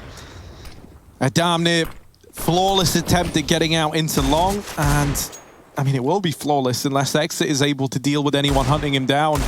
There's that kill onto Cello. That's a nice Deeg shot, but ultimately meaningless in the grand scheme of things. Boom, moving on to map point here. And one final investment left in the tanks for Sharks, and that is the extent of it. What a story this would be as well, right? Boom, the favorites to take this event. They lose to Sharks in the upper bracket. They have to battle their way through again in the lower bracket versus Havan Liberty. And then they reached the grand finals, and if they manage to flawlessly streak 3 together to take this, that cements them as like the top dogs in South America right now, of the teams that still play there, obviously. Yeah, I think you're onto something there, Harry. We're going to see that 14 took over into a 15, meaning just one more round for Boom. And I don't even... I actually think that, just on the note back of what you're saying, is that, you know, if Boom do this in 3, they've done it convincingly in 3. Yeah. I don't think anyone could disagree with that. Right now, they're looking to at least lock the second in. One round is all they need to find.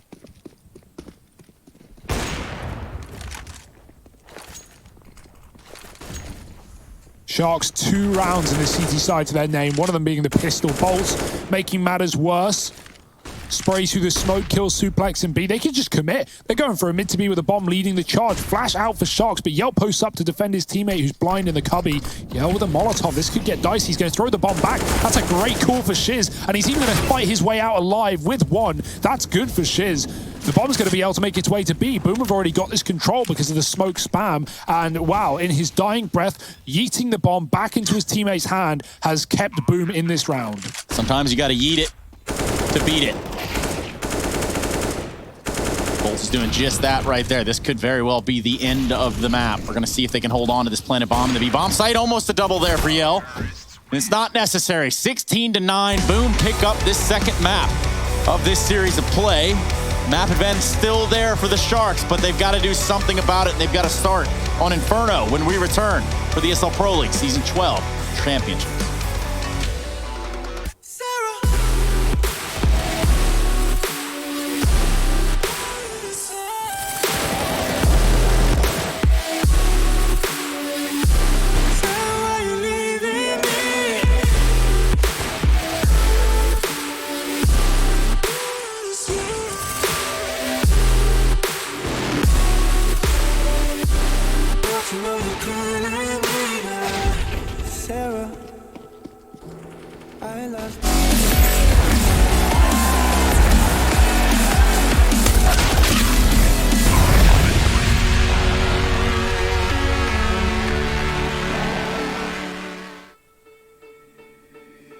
You thought that I was blind, but to be honest, I don't mind, cause I don't feel the same way I used to do.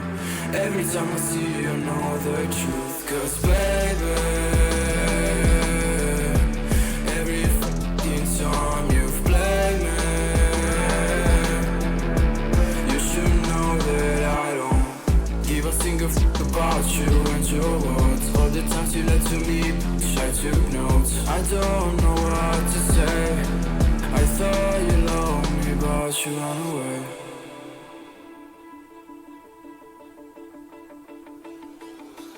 I've been living in the shadows for a while. Demons calling me from the afterlife. Dark doesn't faze me anymore. I can to my tears seems to go through. Yeah, yeah. I don't care, no, I don't care. Yeah, yeah. I don't care, I said, cause baby, every fucking time you've played me, you should know that I don't give a single fuck about you and your words. All the times you lied to me, I took notes. I don't know what to say. I thought you loved me, but you ran. I know people come and go away. Sun is low, that's my time to shine again. Cause baby, every fucking time you play me,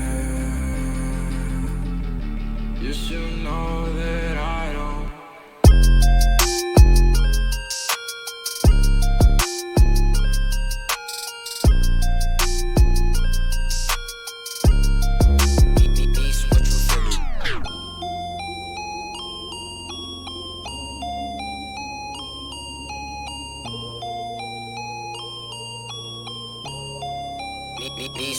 There's no defense, I'll buy it if I want it. I'm going supersonic, come on, beg for it. Alright, okay, running out of luck. Too much in my club, Nishi run it up. Why you always tripping like you top? Cause you not my team pop. Shawty, I know. Why you always tripping like you top? Cause you not my team pop. My team pop. Who really got the block, sipping to rock in a cop car, They say they wanna party with us 12 as and how much be that boofy, it's a la, My feature price bigger than your bank account. You talk about it, but don't show what's that about. These boys only flexing with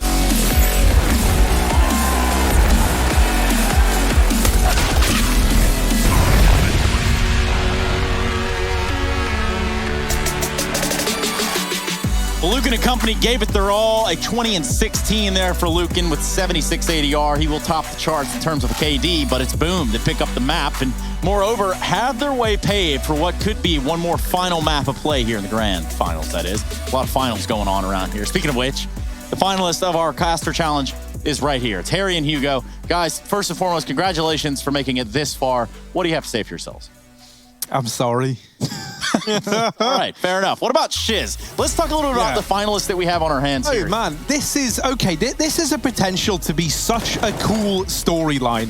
One where Boom and Sharks go blow for blow in the upper bracket. Sharks pick up a convincing but surprising victory there to reach the grand final in great form with a map advantage. Then Boom battle their way through versus Havan Liberty. We catch up with Yell in that post-game interview, and he says, like, no, we are winning this event. We are taking home the trophy. Yeah. He was so confident in that. And so to make this statement of a 3-0 victory when you already begin the best-of-5 series with a map disadvantage, so it would be 3-1.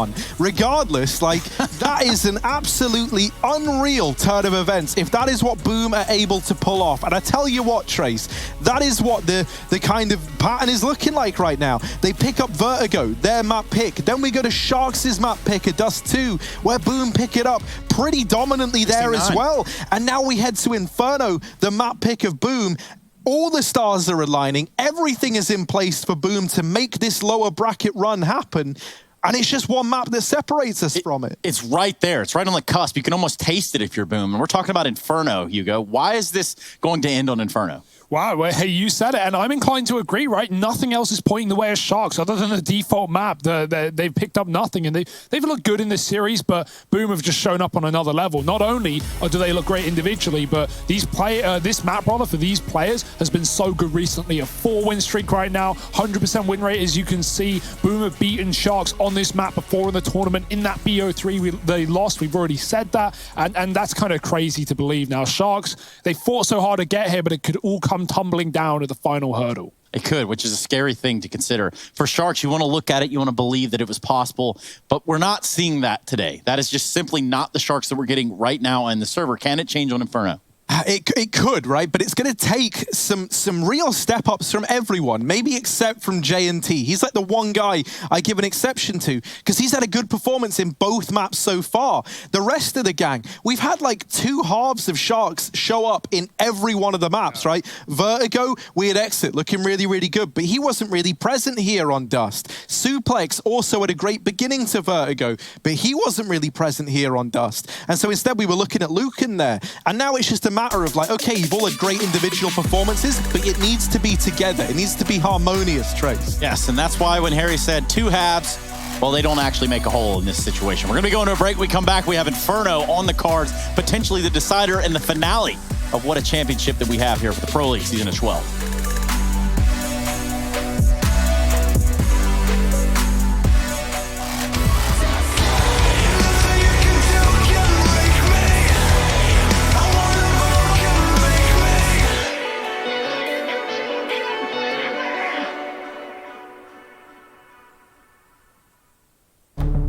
With the right CPU, you can turn any game from familiar to phenomenal. Unleash the potential in all your gaming with Intel 10th Gen processors. With its optimal balance of threads, cores, and frequency to deliver elite real-world performance, only Intel can bring Marvel's Avengers to life with in-game PC optimizations. Supercharge your Marvel's Avengers experience with Intel Core i5, i7, and i9 processors.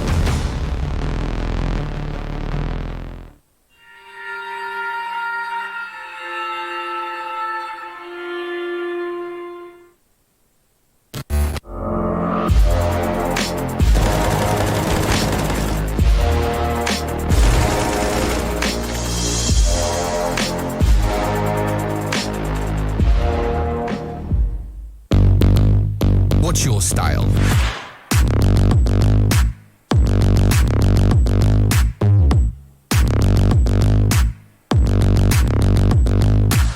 Get your merch at shop.eslgaming.com.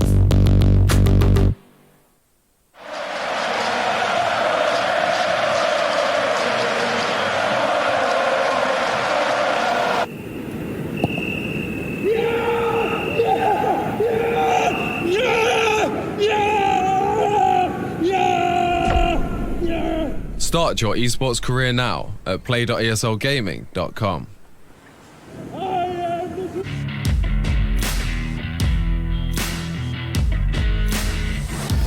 Embrace your destiny, slay your enemy, raise a legacy.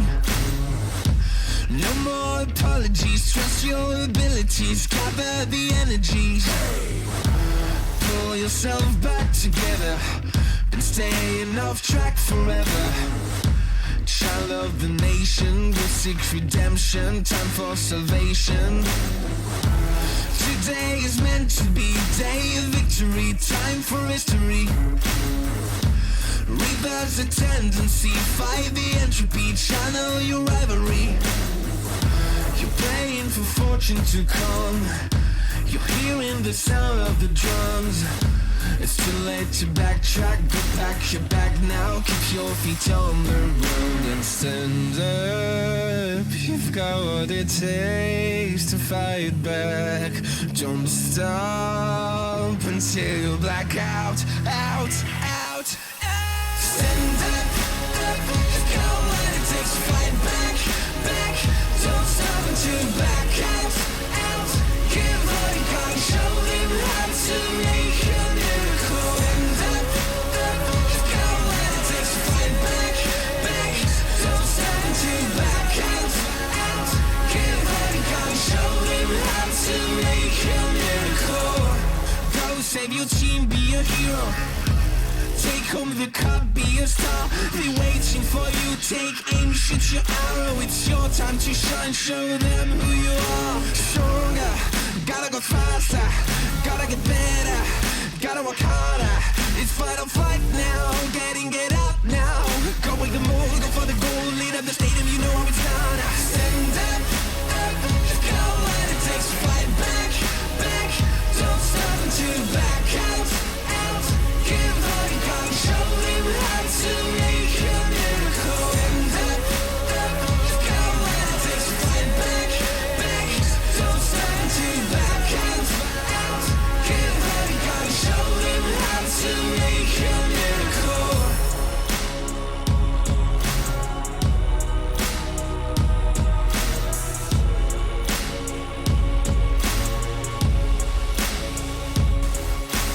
Stand up, you've got what it takes to fight back.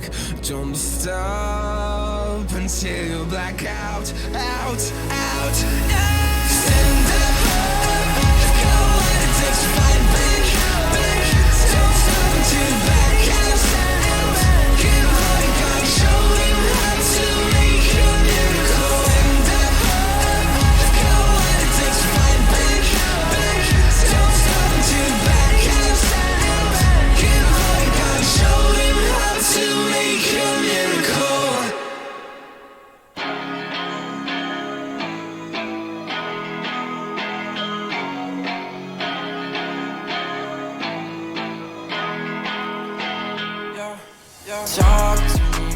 ESL Pro League is brought to you in part by Intel, Gaming Malta, Euronics, Mountain Dew Game Fuel, CS Money, MSI, GGBet, and America's Navy.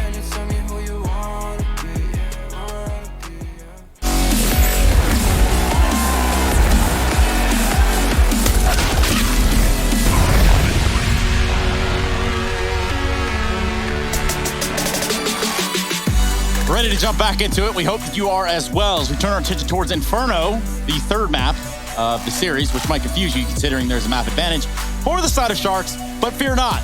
It looks like, well, it does look like Boom want to run this one to the course and run it all the way to the max, which is exactly what we're seeing thus far. Sharks haven't come into the series with that map advantage, have yet to do a damn thing with it. And now Boom, trying to capitalize, trying to do this in a flawless fashion. We'll look to do it on Inferno. I've got Harry and Hugo with me for the remainder of these seconds before we jump into the game. So is there anything that you want to say perhaps about your predictions? I'm feeling pretty good about mine. I'm feeling good about mine, really. That's going to be... I mean, if we could bring the graphic up at some point, we would I'm sure we can. The updated graphic with the correct predictions. All right, man. Well, if you're so confident, Hugo, go on then. Why do you think Sharks are taking this one? Why have you had a change of heart? Good one. Man, if Boom came in from the upper bracket, if they came in with a map advantage, this game would be done, right? Let's put that in perspective. This would all be over. We believe in now. So now they've got to fight tooth and nail for a third, and I don't see anything that can stop them. We believe in now. Maybe. And those are famous words brought to you by Hugo Byron of Byronsford. Now, for Hugo Byron, though, to look at this and give some hope in the Sharks, what do you have to say? That's a hard one, Trace. I mean, we've seen good individuals, right, in this game. We know the Sharks have had great team play all the way through. The ideas have been there. Maybe the execution has been taking a bit of a hit. I don't know what I have positive to say about Sharks coming into this one. This is the one map that I felt Boom would have no matter what. And right now, they've got to be feeling that as well. 2 up in the series. A map advantage going nowhere for Sharks. Can they capitalize on it? Can they equal up the score? Who knows?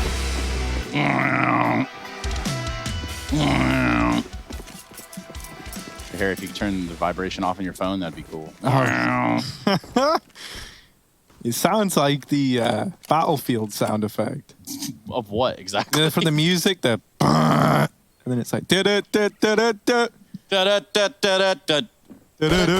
I think we're doing different songs. No, that was it. That was it. Okay. Yeah. Tell me I don't know my Battlefield. What's wrong with you? Well, let's see who knows the Battlefield best here out of Boom and Sharks. It's Inferno, and this pistol round has gotten off to a pretty slow start, hasn't it? It's going to be some apartments control here for Boom. They take that right away, but you'll note, like for any of our astute viewers at home, that the bomb, not in the apartments. It is here at the Banana, along with 2 more. There it is, in fact, showing off brilliantly by our observation team. The team. Used to be League Ops, now there's Team Ops. Ops. Anyway, here comes the hit on the B as promised. All that presence today didn't make a damn difference. We're going to look at Suplex trying to hold on at New Box, but they're already here in numbers. Things are not going to get any easier. He finds Phelps. Can he find another one? Yes, he can. And Lucan wants some of the action, too. They're not going to stop here. Suplex with 3. That creates a massive problem. Just Shiz here to try to solve it. And well, guess what? We're going to put 4 up on the board there for Suplex, who does a damn fine job inside of the B-bomb site. Indeed, he is quite the player for Sharks. A young gun, but hot to trot. And has been showing up in this playoff bracket. Sharks need him more than ever right now to have a star performance. It was Exit at the top of the board on the first, Lucan on the second. Why not get a new name in the block? Boom, forcing up. This is how they turn the tide back on Dust 2 on their T side. Can they do the dirty again? MP9s, many of them for Sharks. Got the Organ play as well, triple B early. Boom are going to move up Banana. 1 player past the Molotovs already.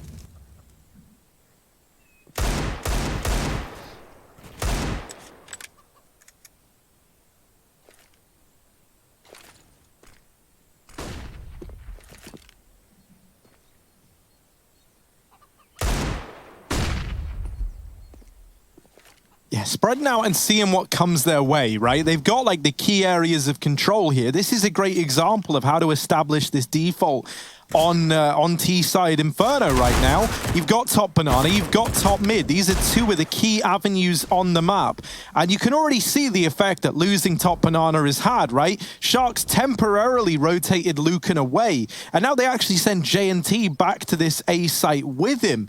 But already Long has fallen. Yeah, no, the quick switch. Man, so many times I see players get betrayed by it. Yeah, the Deagle animation is cool. Yeah, you want to get value out of that 9,000 euro knife that you've invested all your earnings into. But my goodness, a time and a place. And sadly, the library is not the time nor the place. As Sharks now sit in a 5-on-3. This wasn't a round designed to win for Boom by any stretch. If I'm Leo, I'm like, right, all right, report right now. Yep, reported. Where did that come from? It's only Exit. He's trapped to the back of the site, and they trade their way to the bomb plant. Bolts with another, and blink, and you miss it. A 5-on-3 for Sharks turns into chaos. Or disaster. Just depends how you want to hold on to it. Suplex, A hero in the first round. What's he going to do here in the second? Has an M4, has head armor. There's a kit down right in front of him, but Shiz with a deagle is going to be all it takes. They're going to net themselves an M4 out of the round, and that is a round that Boom had absolutely no business winning whatsoever, and they did it anyway. Just to spite you, Hugo. 10 seconds, Trace, as they got those kills. 10 seconds, and they find 4 and a plant. That's just ridiculous. Shiz, man, what a player he is as well. You look at this team and you think, oh yeah, Yell, Bolts, Phelps, like these are the firepower guys. These are the guys we know who have had those performances on the big stages. But Shiz, man, sneaking under the radar, quite the force to be reckoned with on Dust 2.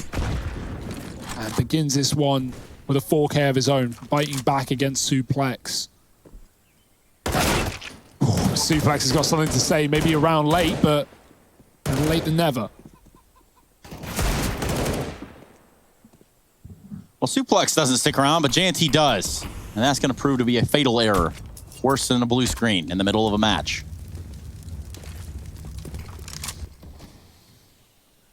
Suplex looks like he's playing the pixel angle.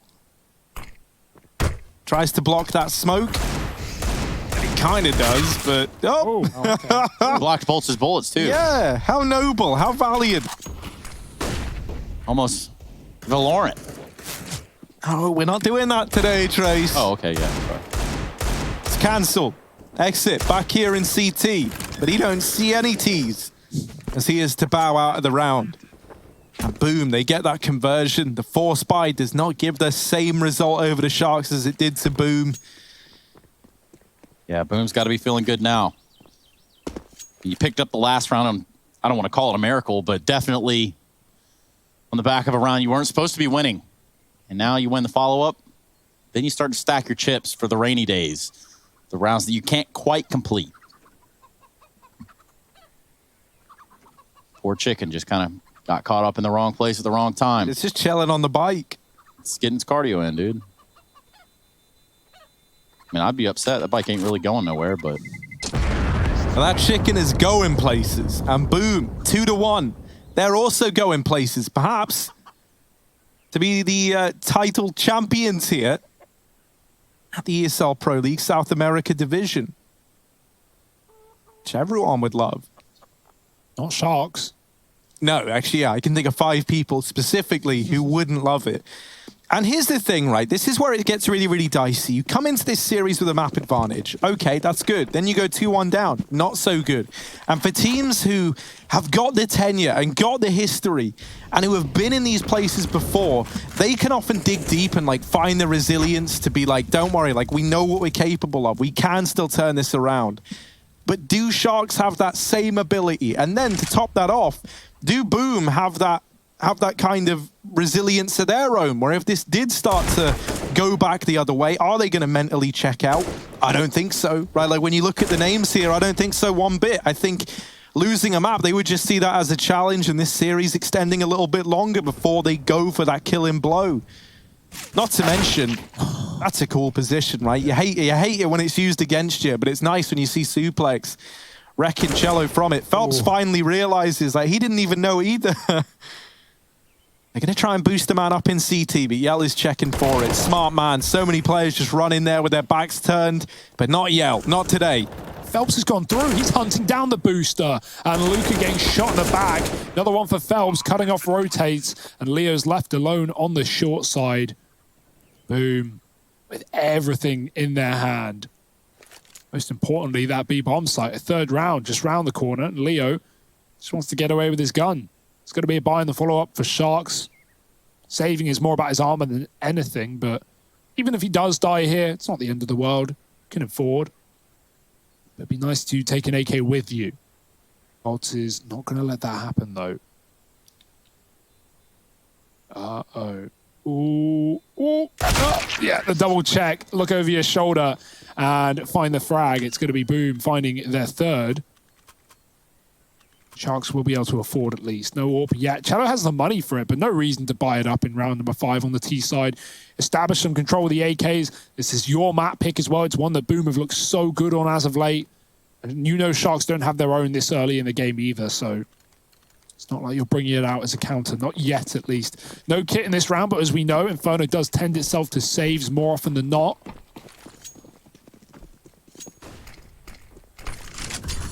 Fast up B for Cello. He's past the mollies and he's going to catch JNT on the sandbags. It's a 4-man B setup. Sharks, if they lose the second player of Suplex, Boom might just rush in to the stack in B. That won't be the case. They're going to try and hunt him down. They think they've got him trapped. They think they've got B for free, and that is so far from the reality. If they commit through this smoke, there are 3 players here ready and waiting, but the bomb is in middle. I was about to say, the reality is that the bomb ain't even here. It's all this ruckus, all this chaos, noise, commotion for nothing.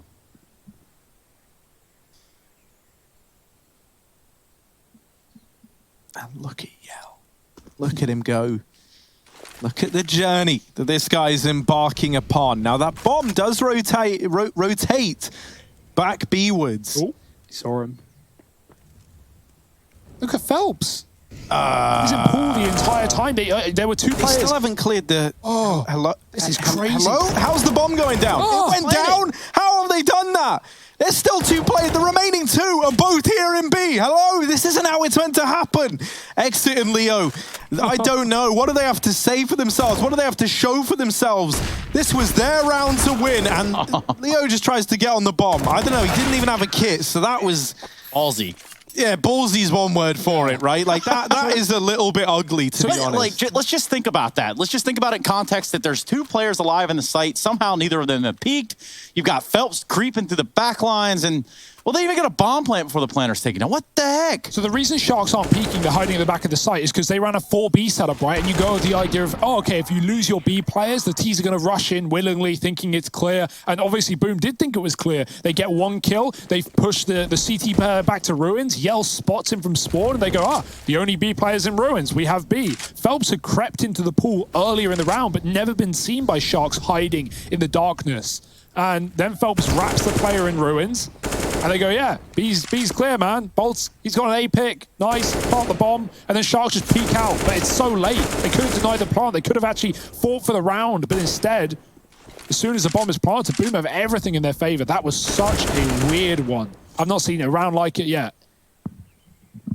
That was a pretty peculiar sort of setting we had. Now things will continue that way. Look at that, 5 alive. Got Shiz on 1 HP. He's already done a lot of the grunt work here towards A. And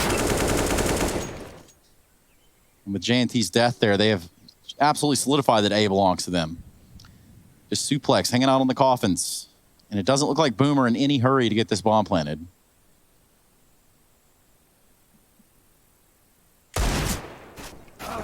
Oh, look at the damage as well. 4 players on Boom below 25. Dear, oh dear, so close, but yet so far not even a kill in the round. Boom get all the money for it. A double op now for Sharks. Ciao. What are they going to do with that?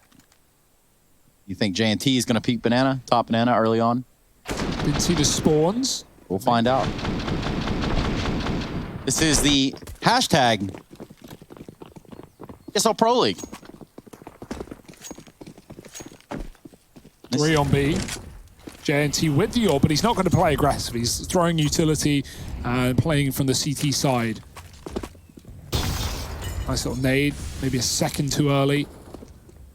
Lucan does find bolts, aggressive in the apartments, but not for long. He backs out after 1, and so that's a crucial man advantage for Sharks now. Something in their hand for a change. Mid is empty. Yell could walk right through this smoke, and that's exactly what he's done. He's got his back turned towards the long, turns back for the kill to exit. Re-aggression from Lucan will come through. The Molotov lands. Lucan, he switches out. He doesn't take the shot, and now he's lost his chance at a trade. Boom setting up 2-2 right now. No commitment, and it's forced the third rotate back to A. Yeah, Leo Drunky getting that kill onto Yell. And that other man rotating in the form of JNT, but the B play now looks to pounce. And they're going to catch a good timing as long as they go fast. It's only Suplex here. Once again, Playing that pixel angle at the coffin's actually going to fall on back and just elect to play it gun out. Probably the safe move. They tap the bomb. They bait the spray with the bomb tap. Nothing connects. Phelps is hidden in this smoke. And yeah, it does walk to his death. Shuz left in a 1v4. All these players have rotated in, and through the smoke, he gets tagged. He tries to go through, takes the fight to Leo, and Leo wins it out. So a second on the board for Sharks. They deliver that one at least. They rotate quickly. They get an understanding as to what's going on. They move everyone over towards B, and it gets locked in.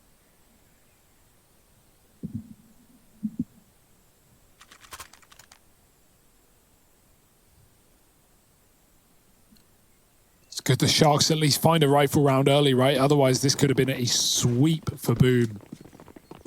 Sharks double AWP stays in their hands. Again, the triple B is to go to. It's a standard for Sharks every single round. They're not throwing the utility to give it away, though, right? Just one Molotov, that's it. Saving some for the late round. Boom setting up in middle now. Short Molotov for Yell. That should spread to Leo, and he is going to get caught, pushed out from it.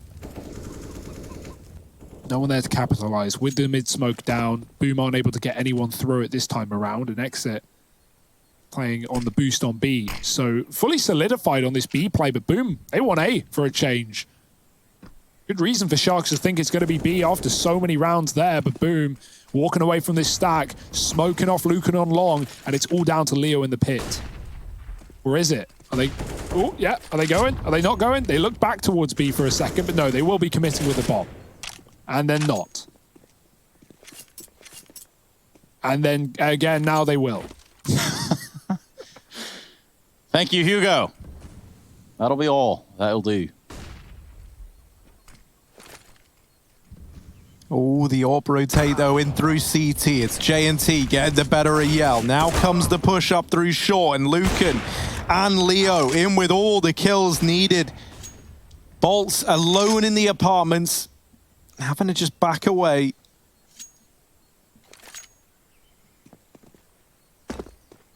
And the save, objectively, just the right call to go for, right? You're getting 1,900 at the end of the round. Bolts is just over 3.5 grand's worth of equipment on him. He saves, so he's going to be able to drop over, maybe to someone like Cello in this follow-up round, who won't be able to buy. And the rest of the gang can. They could even get the AWP over in the hands of Yell if they would like to. Yeah, these double ops really did cause quite a bit of a commotion.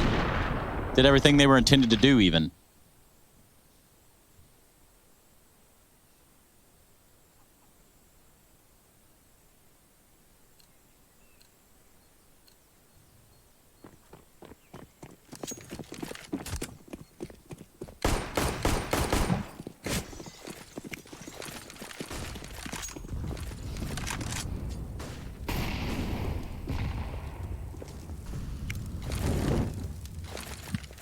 But not forever this time for Sharks. They do rotate off early. Phelps gets dunked. Lives to tell the tale. Trying to catch one of these roars we keep hearing in the studio. It's like a frog. Ah, the frog roar. I mean frog roar, rather. And here we go. J&T holding CT AWP. Shot misses. Molly drop. Boom are going to go through it, though. They don't wait for no man. And Cello delivering the opener. Almost following up, but there's the response from J&T. There's a gap in that smoke, and no one knows it yet for Boom. They drop a second smoke, so maybe they were aware. J&T attempting the spam. Not going to find anything from it. It's a 4-on-4 retake with Yell and Phelps both low.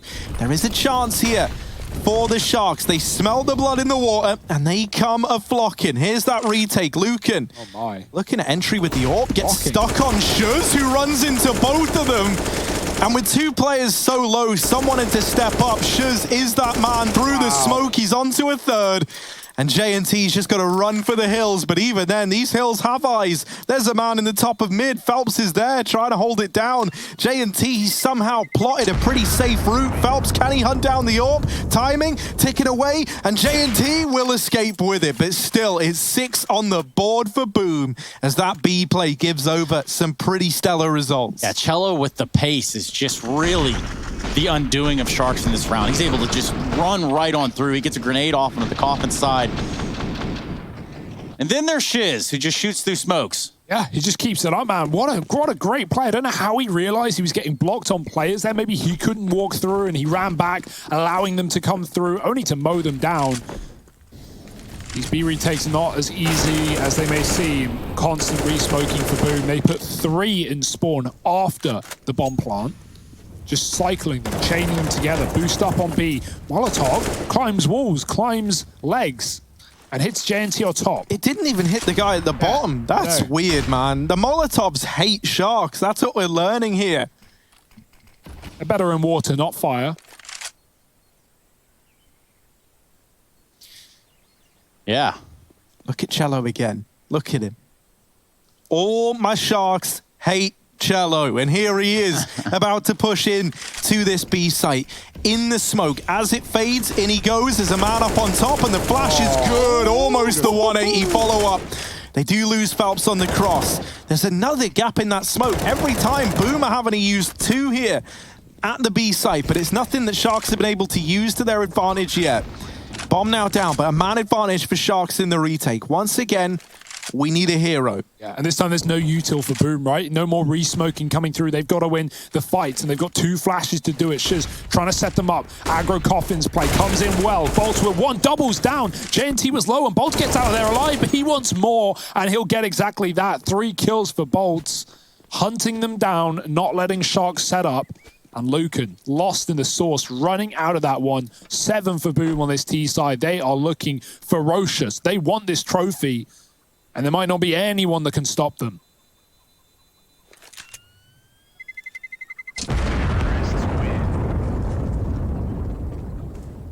Man, he's still there. He's got friends now, too.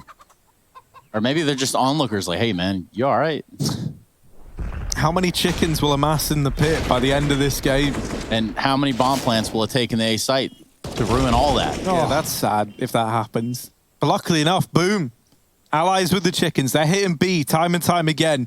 Cello has been really, really good at just causing chaos, right? And this is like one of the downsides of this double AWP setup is like the moment they're losing that guy in B, they have to fall off and play retake. And then with a double AWP in the retake, you're basically screwed, as has been the case for Sharks time and time again. Yeah, it looks like they want to take an aggressive stance towards the top of Banana with the AWP, but let me tell you, it's not friendly waters out here for you Sharks. JNT gets a shot off, not before he takes down considerable damage. Suplex with the backup. And that helps a little bit. They have thwarted Cello's advance on B.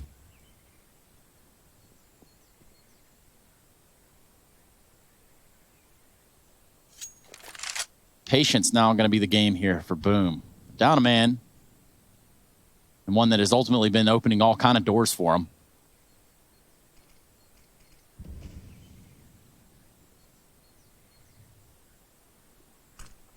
Oh, Lucan, that's a good shot. Blue cover and the swing on short as well. Exit follows up. He will be traded, but keeping a man up for Sharks now. We've seen these situations come crumbling down, and there is only 1 man on A, so JNT runs to rotate. But Boom have gone quiet. Does that put doubt in the mind of Sharks? Surely it does, until now. Ooh. Going loud and proud. We have Leo Drunky in the back of the site. He finds Bolts with ease. There's a good trade from Yell, but the AWP is already on the scene. And let's not forget, JNT did just shoot a chicken. So there is that. 7-4.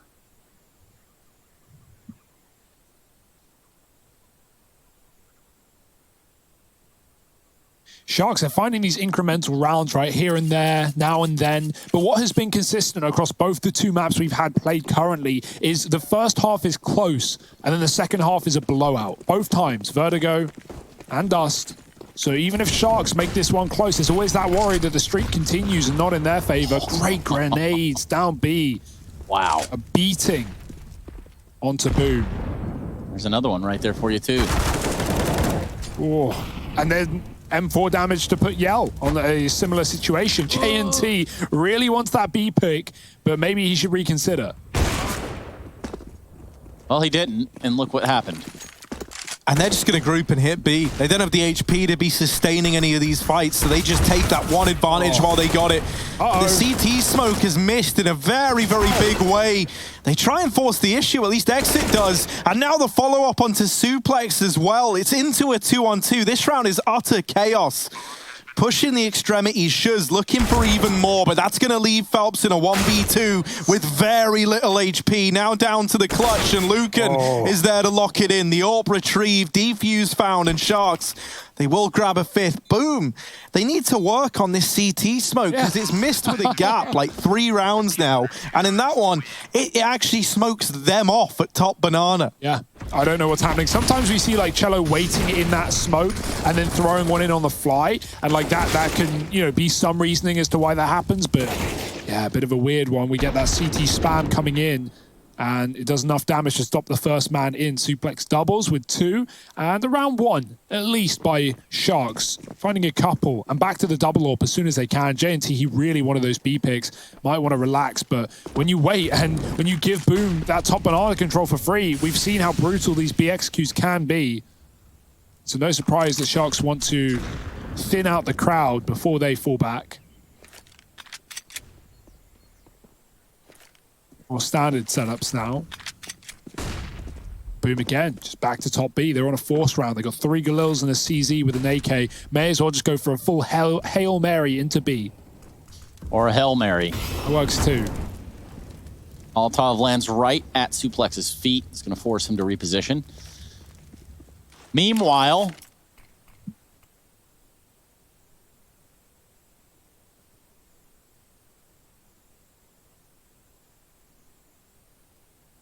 smoke gets dumped at the top of Banana. And for Boom, they're causing a lot of utility to come out, but I don't guess that's going to be good enough. There we go. Full-on hit, and there's JNT, albeit blind. It's AWP right there in the corner of the smoke. He goes for a second. Maybe just a little overzealous in the peak because Phelps is there with the answer. And look at what that's done. That's created a little bit of position for Yale to find himself in the tree. He should be able to shut off any rotation coming from spawn, and that almost cost him dearly. The situation has dwindled. 6 bullets for Suplex. 6 for Suplex at the back of the site, and Shiz gets the better of him. It's not a retake, though. This bomb isn't down yet, and there's no more utility to poorly cover CT for Boom. So they're going to have to try and retrieve that bomb freestyle. Yell, with his AWP, he was trained on him but didn't take the shot. And there's the wrap round from Leo to put 6 on the board for Sharks as they stumble back to their feet towards the end of this first half of play. It's Deegs only here for Boom. Once again, that missed CT smoke causes problems. It allows J&T multiple chances at this fight.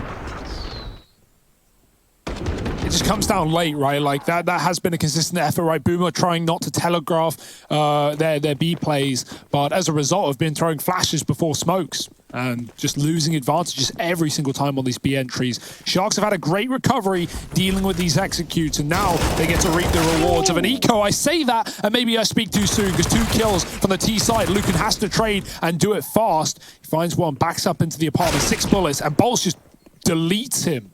Peace out, dude.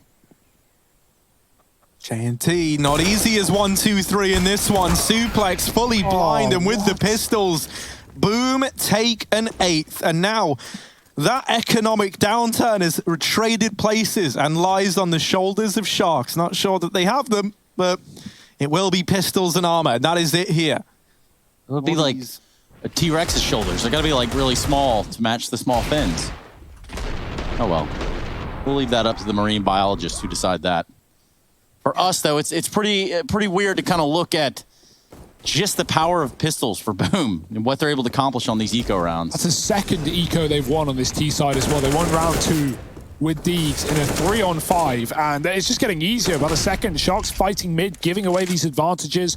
They weren't doing that earlier, but back-to-back rounds, a man down. Phelps goes through the smoke. J&T should have the drop on him, unless he waits in the fade, in which case it could be anyone's game.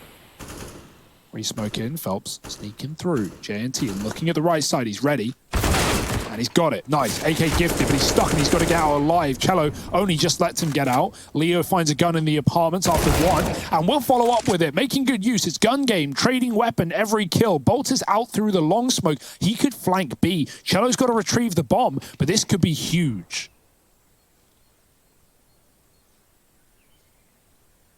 Yeah, this flank has to mean everything. Because as you mentioned, Cello's responsibility is going back for the bomb. And Suplex now knows that there's a man let loose in CT. That's going to telegraph the B play, you would imagine. But no rotations yet. You've only seen one. And so this 2-2 split is a pretty safe bet for Sharks. Bolt's not able to find that kill. The nade might do the damage, and indeed it will. So now only one man inside of B. It's J&T. And no one's even really considering it right now. The bomb rotating up him. Bolts will be wrapping. J&T catching a timing. And now it's going to fall to Cello. It's not the fake. He's sticking it.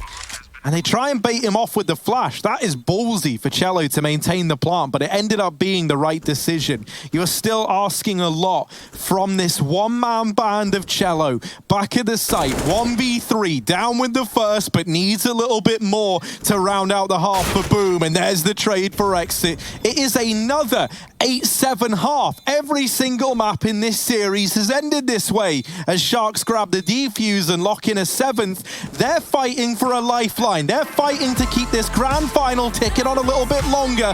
Find out if they can after a break.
This is not a drill, hold nothing back. It's sure to kill in this leap of faith that you're in me too. You stand alone, but I'll watch over you. The clock is ticking, the clock is ticking. A single second could mean everything. Time is running, the time is running out.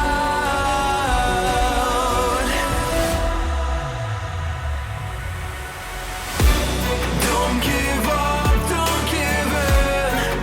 Don't let me down. Be the one to wipe their grin when they hear this sound. Don't give up, don't give in before they catch us.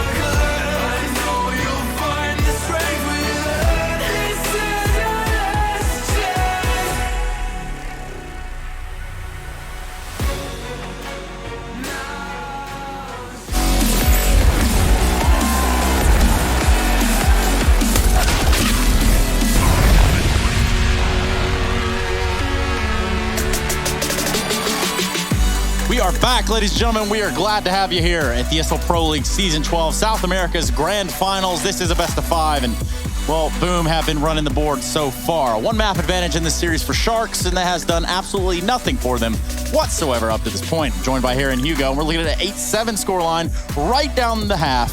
And this is about the time I'm going to tell you to head to www.anykey.org/pledge and take the dang thing. That's really all we're asking you to do. Take the pledge. Do the right thing. Stop bullying your friends. Now, Harry, go get me a sandwich. I'm kidding. All right. Oh.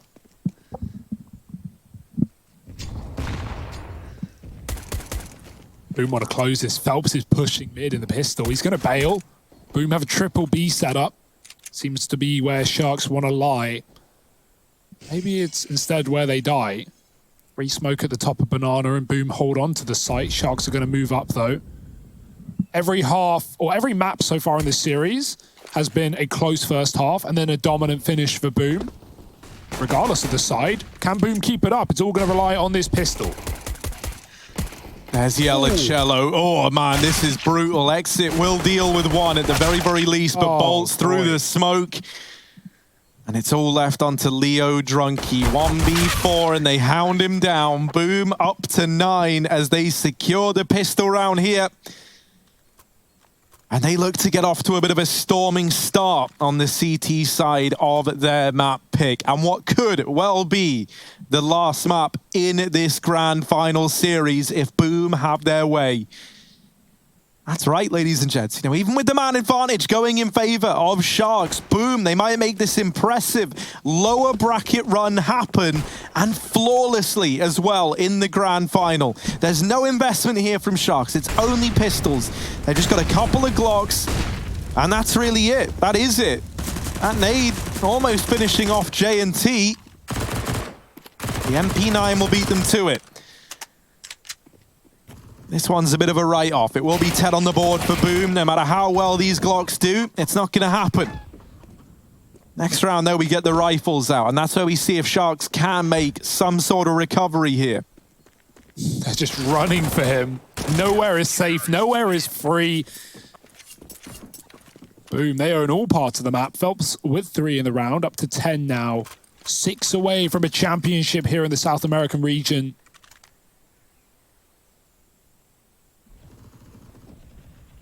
Sharks are going to need one hell of a T side to make it anything but.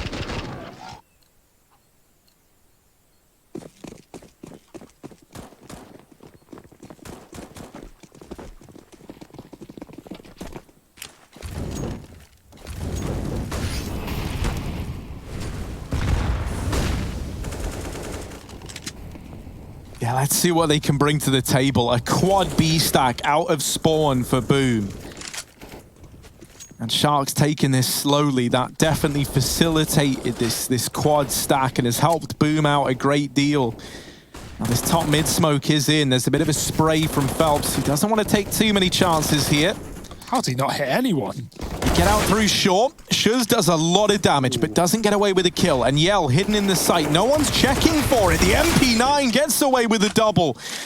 But is that enough to entice Boom in for this? I mean, it's a bonus round, right? They may as well give it a go. It's not like you want to hold on to this MP9 and UMP into the next round. Smoke dropped to cut off the pit players, and so that's going to leave Leo having to fend for himself inside of the site.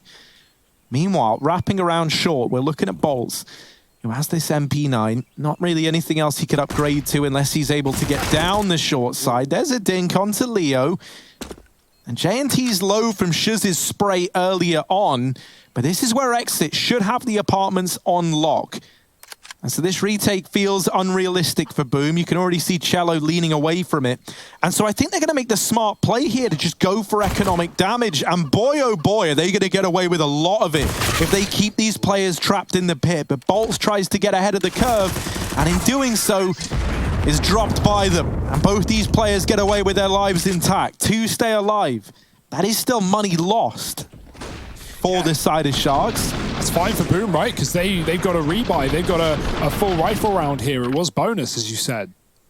So they've set themselves up to reset Sharks. Cello taking an SMG to allow for the grenades. We need some utility in this one. He's going to go towards B, I imagine, with that. Him and Phelps locking it down. Orp on Yell on that A site. Oh, Yell, he loves the ult mid peaks, but this time he just goes deep in for T-Ramp. Flashed off, sees nothing but whiteness. Double apps push as well. Grenades up B do a lot of damage. Leo, he's going to molly them off. That will bounce. Yeah, good reaction. Boom, hear the molly and ult, and they run away immediately, not wanting to get caught out by Sharks. Clearly prepared for App's pressure. Suplex eats a nade down B. And Yell rotates with the AWP as well. Sharks have yet to commit.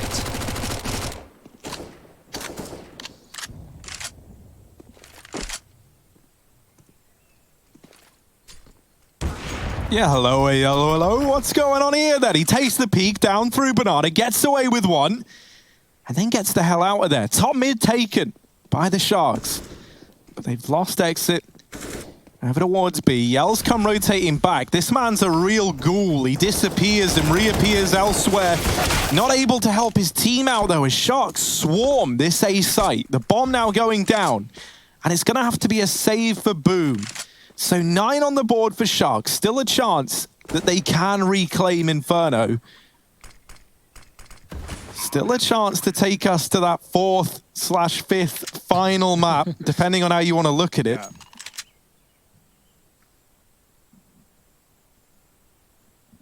It certainly bodes well that they not only, you know, win the... Well, not win, but have a pretty decent half, a competitive half. Then even though they lose the pistol, they come back in with back-to-back rifle rounds, building their own money, and battering Booms. Ult's actually in the perfect spot for the reflection of the glasses, right? They always show ruins, no matter where you are on this map.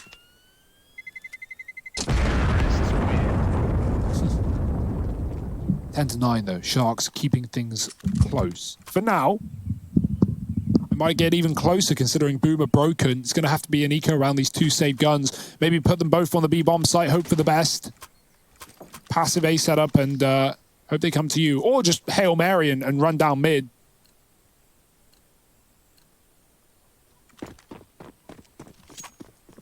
One each.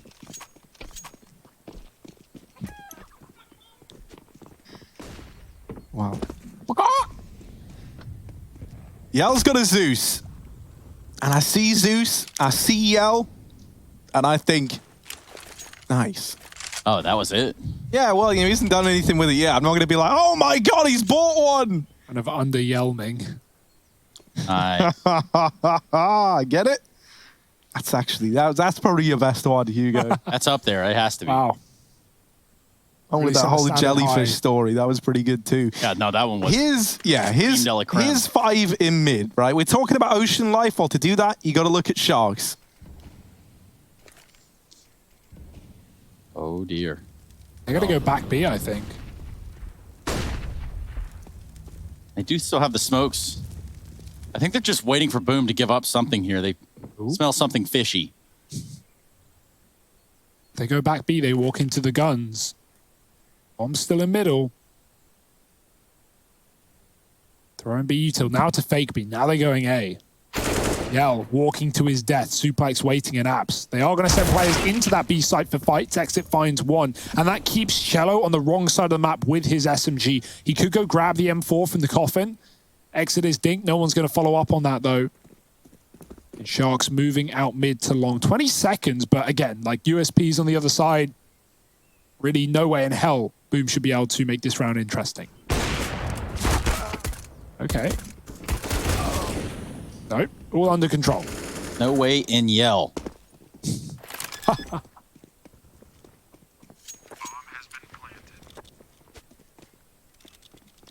And this isn't exactly a save you're going to tell your friends about, right? You hold on to an MP9. Yay for you, I guess, right? Oh no, he's been able to grab an M4. Never mind, forget I said anything. This is actually a great save. So we see this get tied up at 10-10. And as the silence falls, and it's just me massaging the ear holes right now, we've got Sharks picking up their 10th round, equalizing this out, trying to tie this series up at 2-2. and have it all decided on Mirage. Now, that's still a possibility. That can still happen here. And honestly, I'm impressed with the resilience that we're seeing from Sharks right now. They've done well to get it to this point in time, right? This is the best they've performed in a second half throughout this entire series so far. Can they keep it up, though? That's the big question. Finally, we have everyone for Sharks kind of pulling their own weight. And I tell you what, they've been ahead of Boom every step of the way thus far. You know, a lot of these rounds have been getting like 2 kills and then just winning it on the back of that. They haven't given themselves too early peaks. They've been misdirecting Boom and forcing them away from taking any of these risque gambles. And so it's another slow start. I do love how Sharks are bleeding the clock right there. They're not letting Boom know where these plays are ending up. These are going to have to, you know, someone come down to maybe even gambles for Boom if their individuals don't step up on the holds, their anchors don't get multi-kills. Sharks establishing control on both sides of the map and really just waiting till the 30-second mark to commit. Resmoke on B sends the bomb back, but Sharks still keep players in banana. This one does look like it will be ending B, although Sharks have caught us off before. Inferno does allow those late rotates, right? And funnily enough, that might just be what we're seeing here. Suplex has 1 smoke. Got enough util to sell a full B fake as well. 2 bits of utility being lined up, Coffins and CT. So Sharks could dump it all into B and then go back to hit this A site. Yell's been baited in. Of course he has. He's trying to get ahead of the game, but instead it will leave him behind. As Exit looks to sell the B fake, he's going to get flashed in. Everyone else going A. Yeah, this is a great fake, right? Even though they lose Exit, the penny drops, and now these players in the site have got to put up one hell of a hold, but they are delivering across the board, and in the blink of an eye, it is all onto J&T. In a 1v5 with 5 seconds left. It's not going to happen. He's trying to hold on to the AWP. And that's a huge round for Boom to pick up, right? They were in danger of having this this horrible kind of situation arise where, you know, your CT side Inferno, you're either dedicating to the save with like 2 every round, and so you're force buying, but the money's never really there, or you are just flat out losing and then having to like partial buy before the rebuys back to back. And so thankfully, not only do they get around, but they get it cleanly. Yeah. And so that just helps so much. Like, look at the money now, right? You can sustain a loss here. Admittedly, you're still a little bit limited, but you can bring something to the table. And there's always the potential to build upon that now. As long as you're keeping like 3 players alive, you're feeling good. Huge hold from Shiz and Phelps. If Sharks got to play up long, right, they may have been able to get one of them in the back, but no time on the clock for it. They did manage to force Yell on the rotate. Will he fall for it this time around, or has he been burned before? Because this time Sharks are committing to a B play. 5 up banana. Util being lined up. Boom already moving Yell over. It's got to be a hard call to make. You know you don't want to fall for a fake, but Bolt has already been blinded. Pushed back the lineup. Cello does the damage. Bolt finishes the job, and even more coming through. Lucan keeping this round intact for Sharks. He may be on 8 health, but he can get that bomb planted. They're going to go aggressive. Yell's not waiting around. He's already found a kill. Back in the site, he spots Exit, can't do the damage. The smoke down a banana shields J&T, but Phelps chases him down, and they know where Exit is as well. He's so low, fighting for his life, but he can't keep it up. Boom, with another round on the retake. Well-timed rotate from Yell, and that's 12. Oh, you can feel that title slipping through the fingers of Sharks bit by bit. No money left either. Things get even more dire, and the confidence is still there for Boom. You know, when they're not forced into these saves in like 2v4s, 2v3s, they're very, very deadly in these even odd scenarios. Great initial hold from the B players, helped out by Yell, just barreling through a smoke, propelling the rest of his team into a retake, breaking the money of Sharks, leaving them with nothing more than these pistols. Ooh. Nades are great. Cello removed from the round, but the counter nades are good as well, and there's the response. I can throw a nade too as Bolt leaves this one now in a 4-on-4. Double smoke setup. This looks like it was destined to be a B play, but will they commit in response to this re-aggression from Bolts, who's doubled down? Yell here with the AWP as well. Not able to put up a kill. And thankfully, it's these two smokes still alive. So you've actually got a chance to accomplish something here. That's a mad regression for Bolts, considering there's no flashbang. Sharks were holding for it. And Yell even goes in as well, but Boom don't get punished at all. 3 kills on Bolts. 1 from the nade. And Sharks just set up to try and contact out A. Shiz has been an absolute delight to watch in this grand final. And so this should be an easy task for him to hold on, dropping the bomb. Lucan left. He does get the shot off, needs to follow up, and Phelps won't allow it. It's Boom up to 13, as expected. The eco wins may have come through for Boom's Deagle rounds, but no such same case for Sharks.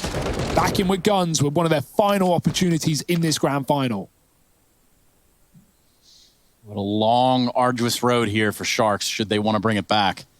Especially considering you'd have to then go and win Mirage.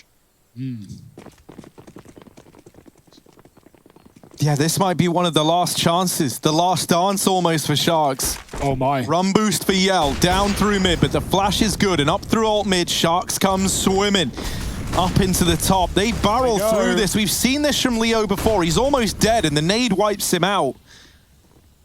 Yeah, Leo, I've seen him attempt that play twice now in my tenure watching him, and never has it worked. The rest of the Sharks in through the balcony. They have to go toe-to-toe with Yell, and he's not giving up the site easy, but Lucan doubling down. They force Yell out, but here's the AWP delivering every single one of the kills. He gets them all and survives with 1 HP, 14 for Boom, and Yell is not ready to let these Sharks back into this grand final. He wants it all for himself as they put 14 up on the board. What a hero, man. I love the run boost. Even though it finds nothing, Yell walks back into the Molotov to pull the bolt back on his AWP. He takes the risk, and boy, does the rewards show up. 1 health.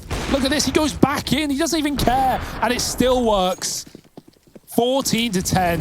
And this could be it. This could be all said and done. The util has been so good for Boom in this CT side. Brutalizing Leo up through mid. The molly nade. Cello bails. Great call. It would have been easy to just jump on the wall there, but he gets out alive on half health. Early rotate to B. It's not Yell. It's Shiz instead.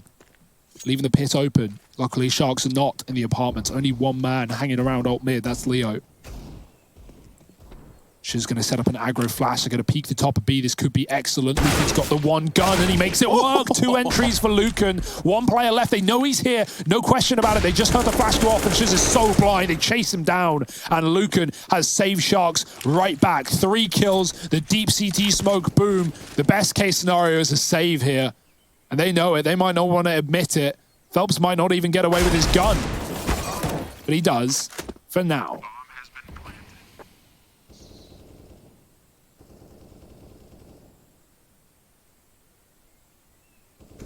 Nine Brazilians in the server, and it is the resident Argentinian that makes all the difference in that round there. It's kind of a cool recovery story for him, as well as like the 1 guy left from Argentina still at this event. You know, like we've seen a lot of them. Right? We really, really have. And he's pouring everything he's got left in the tank into this game. For Sharks and for his home country, he puts up 11 on the board. Single-handedly, and he's denied map, series, championship point to Boom. And if they get 1 more victory, they break the money of Boom. So there could be a way back in. There really could. It is realistic. It's feasible, but does that mean we're going to see it in the server? And Sharks, they are appreciating the gravity of this situation. They know that this is the best chance they're going to get. This might be the only chance that they're going to get to turn Inferno around. So they supplement this with a tactical pause, trying to figure out how to stop the Titans of Boom from running them over, from 3-0ing, from sweeping this grand final. But boy, oh boy, is the pressure on it now. Now more so than ever, it may even feel like.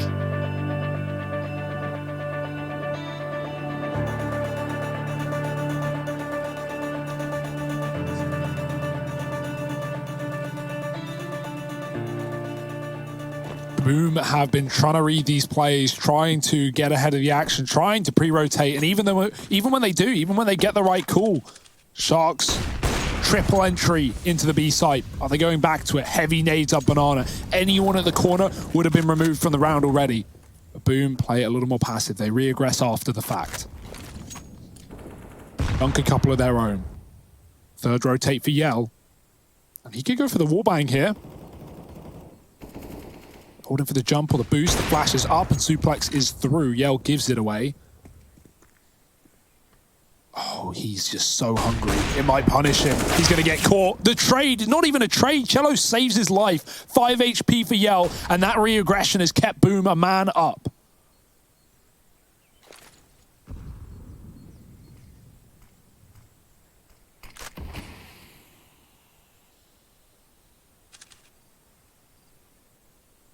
That's got to feel rough, and they're still B-wood leaning right now.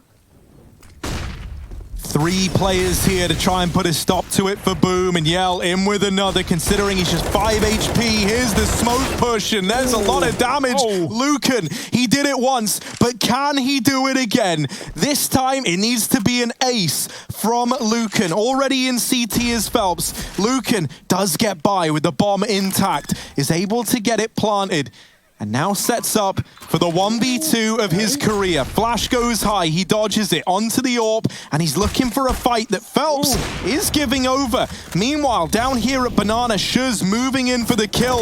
Lucan with the spray, good for one, and almost 4 in the round, but it's not enough. Boom, they're gonna reach match, series, championship point, and Lucan trying to make all the difference. So damn close. 4 out of 5. Almost the spray transfer. The AWP switch 2 there at New Box. He switches off back to the M4 after showing presence with it. Just hearts go out to Lucan in that round. You know, it was right there. He could taste it. Yeah. Panic patrol, right? Like just swapping out, running between positions, flicking back and forth. He had a Molotov. But yeah, just looking for the gunfight. And 4 out of 5. It's so close, but it's not quite it. Boom, a round away. And it might be here and now. They can close this one out in 3. Oh, JNT's got different ideas. First late peek from the short side for Yell, and the first time JNT has held for it. The stars align for Sharks, and they find a man advantage. No more early B rotates this time, and Boom, they make the gamble. This is a big risk, but the logic behind it is there. Boom, they want to put 4 on A, and they don't have the money. So if Sharks go B, Boom save. If Sharks go A, Boom have a huge chance to win the round.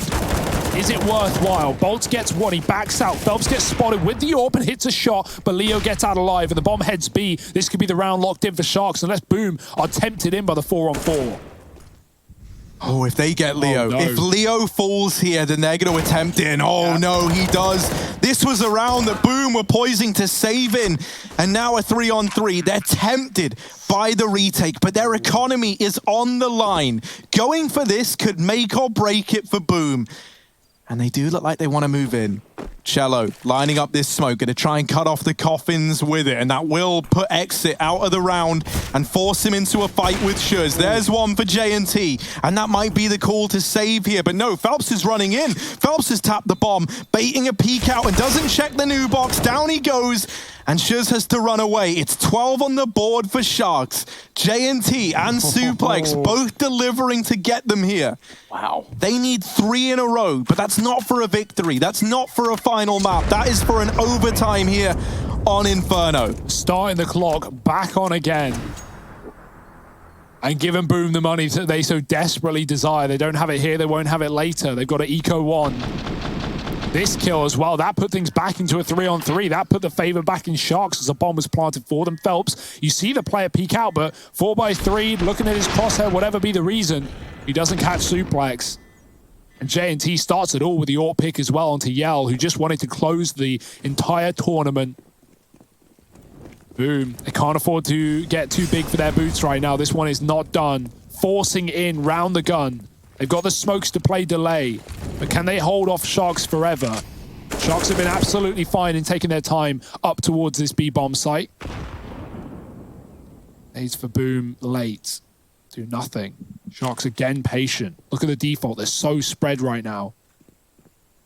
They are going to group up towards A. The one site with only 2 in. Sharks have had great reads on the setups of Boom. That continues, but so does Yell. Oh, he starts to run A, then B, then A again. Where will he end up, and will he end up there in time? This decision to force buy is absolutely wild. Like, because it could leave you in a situation where you go 14-15 and then you get your buy.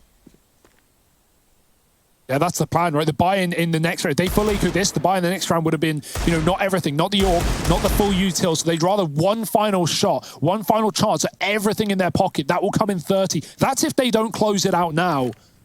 But are we really at that point, Harry? We'll have to see. 30 seconds and Sharks committing A. Yeah, here comes the push. Molly down into the pit. Shuz extinguishes it with that smoke. Phelps in with one. No. And oh no, the force spy might get it done for Boom. The Deagle in with another. And Boom, they get it done in 3. They take the force spy victory. They make it look almost too easy here as they take this one home. Sharks are going to be kicking themselves. But for Boom, the moment that we've all been waiting for, the champions of ESL Pro League Season 12 is Boom.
Feel the heat, but we don't wanna let go. We answer questions that we ask alone. I hear the words, but they're coming out in echo. So, would you give up the fight if you had no time to even surrender? Would you give up your rights and let your life slide away?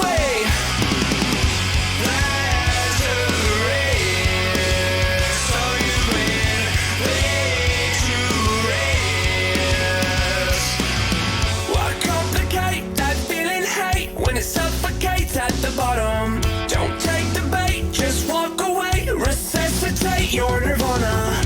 I feel a way I've never felt before. I finally found what I'm looking for. So, would you give up the fight if you had no time to even surrender? Would you give up your rights and let your life slide away?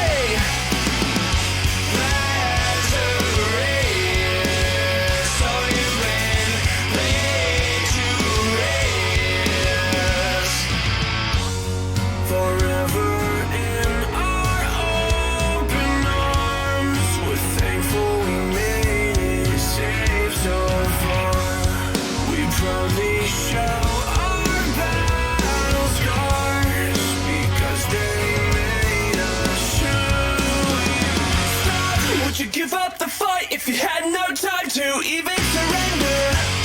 Would you give up your rights and let your life slide away?